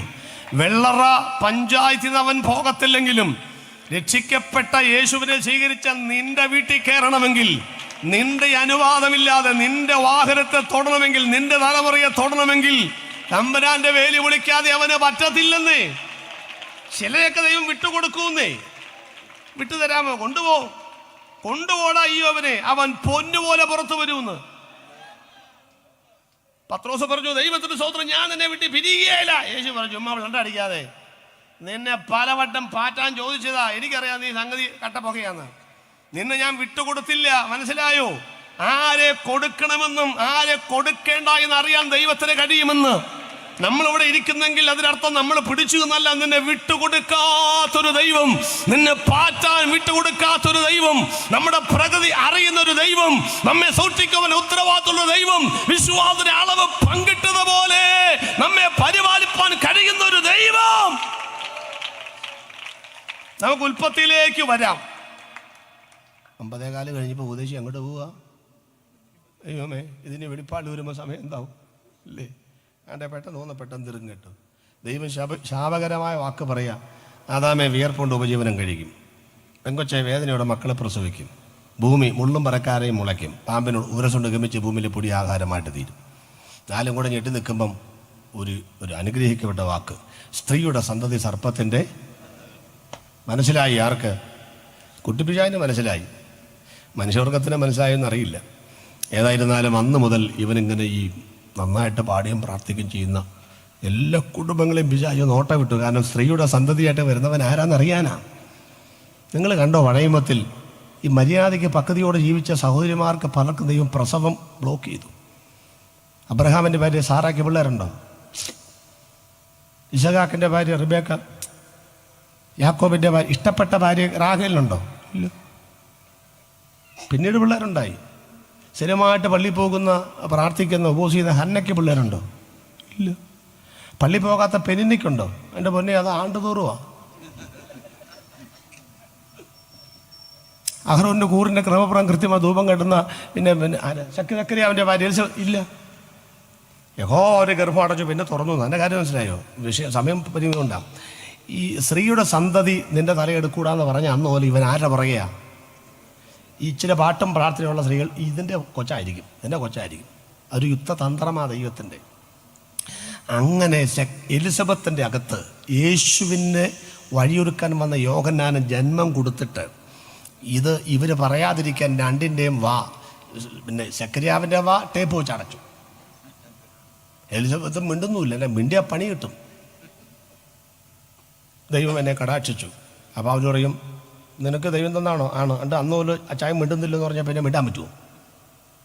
രണ്ടുപേരും മിണ്ടുക. അച്ചായനും മിണ്ടാട്ടോല്ലേ, പിന്നെ ആരും മിണ്ടാനാ? പ്രശ്നമായി. രണ്ടും മിണ്ടാതിരുന്നു. അതാ കർത്താവ് ഇങ്ങനെ എങ്ങനെ ഇത് ഇങ്ങനെ അങ്ങനെയൊക്കെ ഉണ്ട്. ദൈവമക്കൾക്ക് ചിലപ്പോൾ ഒളിച്ചൊക്കെ പാർക്കിട്ടി വരും. അങ്ങനെയൊക്കെ സംഭവം ഉണ്ടാവും. ഇങ്ങനെ ഈ എലിസബത്തിൻ്റെ പുറകെ ഇവനെ നടത്തിക്കുക. എന്നാ കാര്യം? ആ ശ്രദ്ധ മുഴുവൻ ഇവൻ്റെ പുറകെ നടത്തി വെച്ചുണ്ടല്ലോ. യുഗപ്രഭാവ വീരൻ ജനിക്കാൻ ഒരു കണ്ണുപോലും കൊടുക്കാതെ മറിയുടെ അകത്ത് യേശുവിന് ഇപ്പുറത്ത് കൊടുത്തു. യേശു ജനിച്ചു. വിദ്വാൻമാർ എന്നപ്പോൾ ചോദിച്ചു, എവിടാ ജനിച്ചേ? അപ്പോഴാണ് മനസ്സിലായത് രാജാവിന്. 2.5 വർഷം കുട്ടികളെ തട്ടിക്കളഞ്ഞു. പുള്ളി പറഞ്ഞു, നിങ്ങൾ എന്നുവെച്ചും തിരിച്ചു വരുമ്പം എന്നെ അറിയിക്കണം. അങ്ങനൊന്നും വരെ യേശുവിനെ കാണുന്നതിന് മുൻപ് ഏത് വളഞ്ഞ വഴികിടെയും പോവാം.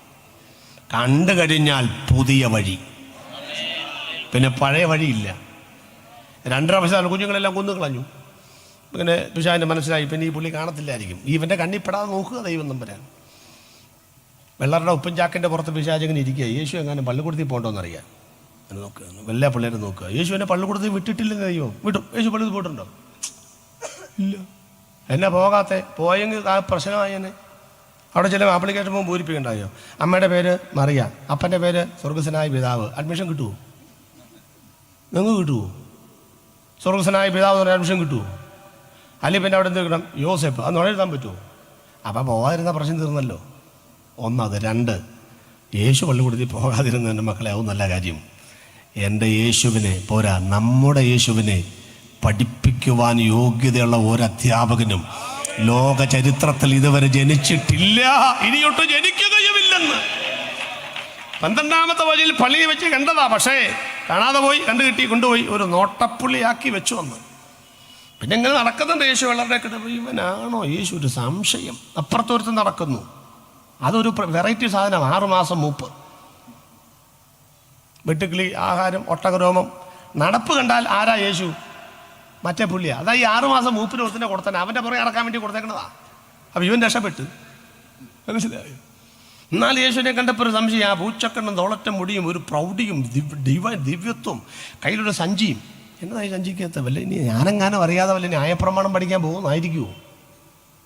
ഒരിക്കൽ യേശുവിനെ കണ്ട് കടയിൽ വന്നപ്പോൾ ഭാവനയാണ് കേട്ടോ. യേശുവിൻ്റെ സഞ്ചിക്കകത്ത് എന്നാന്നറിയാൻ വേണ്ടി പതുക്കെ ചെന്ന് പിശാചിനെ നോക്കി കഴിഞ്ഞപ്പോൾ സമാധാനമായി. ന്യായപ്രമാണമല്ല, 2 വീതുളി, ഒരു കൊട്ടുകൂടി, ഒരു മുഴക്കോല്. സമാധാനം.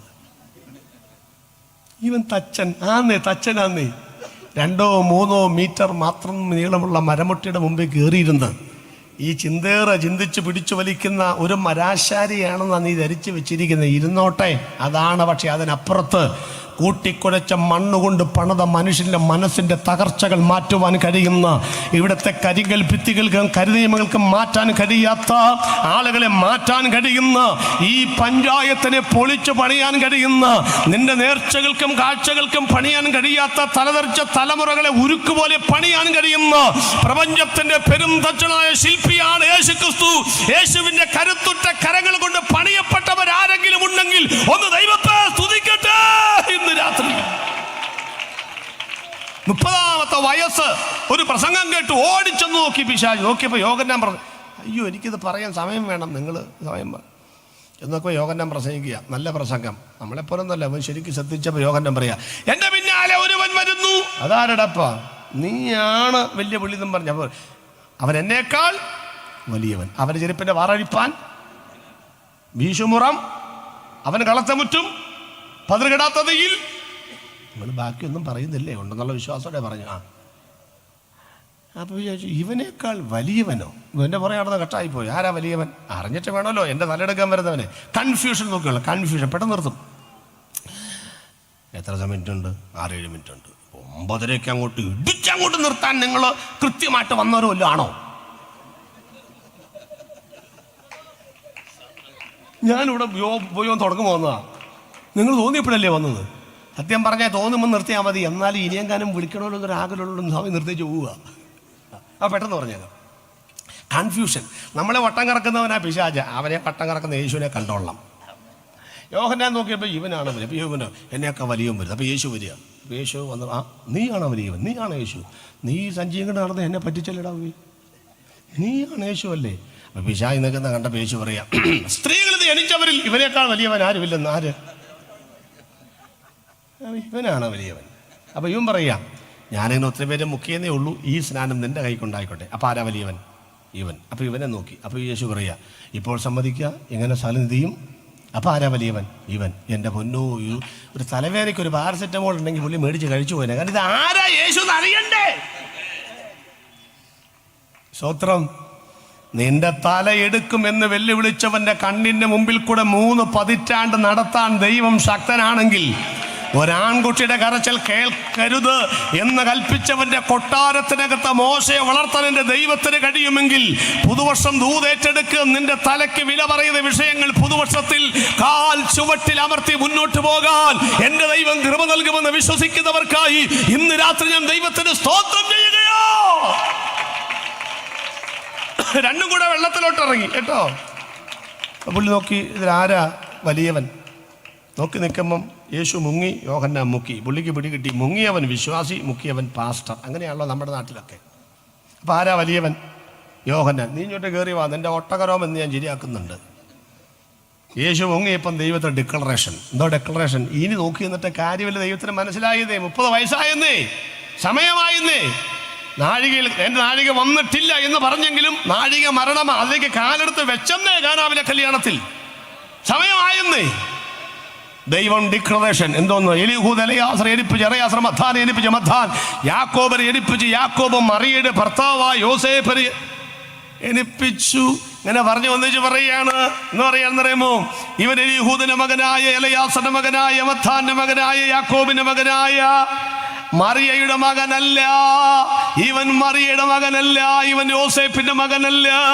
ഇവൻ എൻ്റെ പ്രിയപുത്രൻ. ഇവന് ചെവി കൊടുപ്പീ. പിശാചി ഞെട്ടിത്തിരിച്ചു നോക്കി. ആഹാ, മുകളിൽ പിതാവായി ദൈവത്തിന്റെ ശബ്ദം. തൃത്വം പുള്ളിക്കറിയാം. ഈ ഇവിടെ വരുന്നവർക്ക് പുള്ളിക്കറിയത്തില്ലല്ലേ, അതല്ലേ ഓരോന്ന് കൊടുത്തുകൊണ്ടാക്കുന്നത്. അവർ പിശാചിനറിയാം തൃത്വം. പുള്ളിക്ക് പോലും അറിയാവുന്ന കാര്യം അറിയാൻ മേലാത്തവരൊന്നും ഇവിടെ. അതാ ഉണ്ടോ? പുള്ളിക്ക് തൃത്വം അറിയാം. പുള്ളിക്ക് മുകളിൽ പിതാവായ ദൈവം, താഴെ യേശു ക്രിസ്തു. ഒരാളും കൂടെ വരാനുണ്ടല്ലോ. ആര്? പുള്ളി അവിടെ പണ്ട് പോകാറുള്ള ആളല്ലേ. പരിശുദ്ധാത്മാവ് നോക്കി നിൽക്കുമ്പം കൺഫ്യൂഷൻ നിൽക്കാൻ വരുന്ന വരവ് കണ്ടോ? മേഘപാലുകളെ പിളർത്തിക്കൊണ്ട് പ്രാവെന്ന രൂപം ചെറുകടി ശബ്ദവുമായി വന്ന് ആവസിച്ചാ പറയുന്നത്, ഇവൻ തന്നെയാണ് വരുവാനുള്ള ദൈവത്തിന്റെ പുത്രൻ, നിന്റെ തലയെടുക്കാൻ വന്നവൻ. യേശു വന്നു പറയും, യോഹന്നാന് പോകാം, ജനങ്ങൾക്ക് പോകാം. പിശാച് പറഞ്ഞു, ഞാനും പോവാ. നീ പോകാൻ പറ്റിഞ്ഞിടുവാ. നീ എവിടെ പോവാനാ? നീ എന്നെ കണ്ടുപിടിച്ചല്ലോ. 40 ദിവസം ആർഗ്യുമെന്റ്.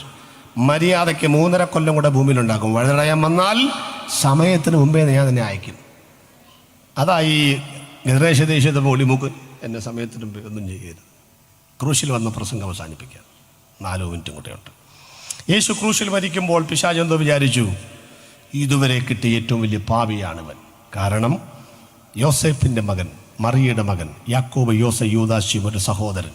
ഇതെങ്ങനെ ജനത്തെക്കൊണ്ട് ദൈവം പറയിപ്പിച്ചുകൊണ്ടിരുന്നു. അങ്ങനെയാണെങ്കിൽ ഇവൻ ജഡസംബന്ധമായി ജനിച്ചവനാണെന്നും ഇവൻ പാപത്തിൻ്റെ ശമ്പളമായ മരണത്തിന് അർഹനാണെന്നും പിശാച് വാദിച്ചു നിൽക്കുകയാണ്. യേശു കുരിശിൽ മരിച്ചപ്പോൾ എന്താ സംഭവിച്ചെന്നറിയാമോ? പാപത്തിൻ്റെ ശമ്പളമാണ് മരണം. പക്ഷേ യേശു പാപം ചെയ്തിട്ടില്ല, പാപം അറിഞ്ഞിട്ടില്ല, പാപത്തെക്കുറിച്ച് ഒരു ബന്ധവുമില്ല. എന്താ എബ്രായലേഖനം? ഇങ്ങനെയുള്ള മഹാപുരോഹിതൻ നമുക്ക് വേണ്ടിയത് അല്ലേ? പവിത്രൻ, നിർദോഷൻ, നിഷ്കളങ്കൻ, സ്വർഗത്തേക്കാൾ ഉന്നതന്, പാപികളോട് വേർപെട്ടവൻ. കണ്ടോ? അപ്പം യേശു ക്രിസ്തു ക്രൂശിൽ മരിച്ചപ്പം പാപമല്ലാത്ത ഒരുവൻ മരിച്ചു. പിശാച് ഞെട്ടിപ്പോയി. എന്താ അറിയാമോ? ദൈവത്തിൻ്റെ അടുത്ത ഡിക്ലറേഷൻ എന്താ അറിയാമോ? നീയാണ് തോറ്റത്. റഫറി ദൈവമാണ്, നീയാ തോറ്റത്. എങ്ങനെ തോറ്റു? അതിക്രമങ്ങളിലൊക്കെയും നമ്മോട് ക്ഷമിച്ച ചട്ടങ്ങളാൽ നമുക്ക് വിരോധവും പ്രതികൂലമായിരുന്ന കൈയെടുത്ത് ക്രൂശിൽ തറച്ച നടുവിൽ നിന്ന് നീക്കിക്കളഞ്ഞ വാഴ്ചകളെയും അധികാരങ്ങളെയും ആയുധവർഗം വഹിപ്പിച്ചു. നിന്റെ മേൽ ക്രൂശിൽ ജയോത്സവം. ഇവൻ പാപം ചെയ്തിട്ടില്ല, പിന്നെ എങ്ങനെ മരിക്കും? പാപത്തിന്റെ ശമ്പളമല്ലേ മരണം? അതെ, പിന്നെ എങ്ങനെ മരിക്കും? പാപികൾക്ക് വേണ്ടി മരിച്ചു. അതുകൊണ്ട് എന്താ ഗുണം? മക്കൾ ജഡരക്തങ്ങളോട് കൂടിയവരാകൊണ്ട് അവനും അവരെ പോലെ ജഡരക്തങ്ങളോട് കൂടിയവനായി. അവരുടെ നെറ്റിയിൽ നീ ഒട്ടിച്ചു വെച്ച സ്റ്റിക്കർ പാപത്തിന്റെ ശമ്പളം മരണമത്രേ. നിന്റെ മരണാധികാരത്തിൽ നിന്ന് ഏത് പാപിയാണോ മരണമില്ലാതെ മരിച്ച യേശുവിനെ വിശ്വസിക്കുന്നത്, ആ യേശുവിനെ രക്തം കൊണ്ട് നനച്ച് അവരുടെ നെറ്റിയിലെ സ്റ്റിക്കർ ഞാൻ പറിച്ചു കളയുമെന്ന് ദൈവം ഡിക്ലെയർ ചെയ്തിരിക്കുന്നു. അതാണ് പ്രിയപ്പെട്ട ക്രൂശിൽ ജയോത്സവം കൊണ്ടാടിയിരിക്കുന്നു. ഇന്ന് രാത്രി ഒന്നുകൂടെ വ്യക്തമായി പറയട്ടെ, യേശുവിനെ രക്ഷിതാവായി സ്വീകരിച്ചവന്റെ മേൽ മരണത്തിന് അധികാരമില്ലെന്ന്, മരണാധിക പിശാചിനെ അവൻ മറിച്ചിട്ടെന്ന്. ഇന്ന് രാത്രി ക്രൂശിലേക്ക് വരണം. എല്ലാ പ്രിയപ്പെട്ടവർക്കും ദൈവം ഒരു നിമിഷം ഒന്ന് എഴുന്നേറ്റ് നിൽക്കാം. രക്ഷിതാവിനെ കാൺക പാപി, രക്ഷിതാവിനെ കാൺക പാപി, നിന്റെ പേർക്കല്ലയോ ക്രൂശിന്മേൽ തൂങ്ങുന്നു, നിന്റെ പേർക്കല്ലയോ ക്രൂശിന്മേൽ. സുഹൃത്തേ, ഇന്ന് രാത്രി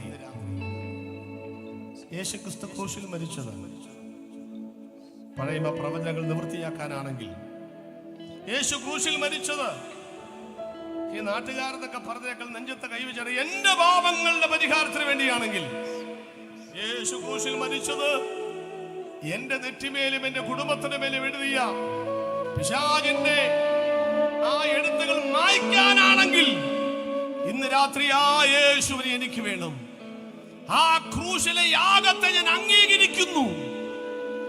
ക്രൂശിലെ കള്ളൻ പറഞ്ഞതുപോലെ ആര് പറയും, ഞാൻ മരിച്ചാൽ കർത്താവേ നിന്റെ അടുക്കലെത്തുവാൻ എന്നെ സഹായിക്കണമേ. നിൻ മരണം കൊണ്ടെന്റെ വൻ നരകം നീ അകറ്റിയിരിക്കുന്നു. വിശ്വസിച്ച് ഏറ്റു പറയുവാൻ കഴിയുന്നവരുടെ മേൽ ഇന്ന് രാത്രി ദൈവകൃപ വ്യാപരിക്കും. പ്രാർത്ഥിച്ച് അവസാനിപ്പിക്കുകയാണ് ഞാൻ. കരം നെഞ്ചത്തോട് ചേർത്ത് പിടിച്ച് ഒരു നിമിഷം നമുക്ക് ദൈവത്തോട് പ്രാർത്ഥിക്കാം. കർത്താവേ, മനോഹരമായ രാത്രിക്ക് നന്ദി പറയുന്നു. യേശു കുരിശിൽ മരിച്ചതുകൊണ്ട് തിരുവെഴുത്തുകൾ നിവൃത്തിയായി. യേശു ക്രൂശിൽ മരിച്ചതുകൊണ്ട് ഞങ്ങളുടെ പാപങ്ങൾ എന്നേക്കുമായി പരിഹരിക്കപ്പെട്ടു. യേശു കുരിശിൽ മരിച്ചതുകൊണ്ട് ഞങ്ങളുടെ മേലുണ്ടായിരുന്ന വാഴ്ചകളും അധികാരങ്ങളും കർത്താവ് തകർത്ത തരിപ്പണമാക്കി അവൻ്റെ അടിമ നുകത്തിനെ വിടുവിച്ചു.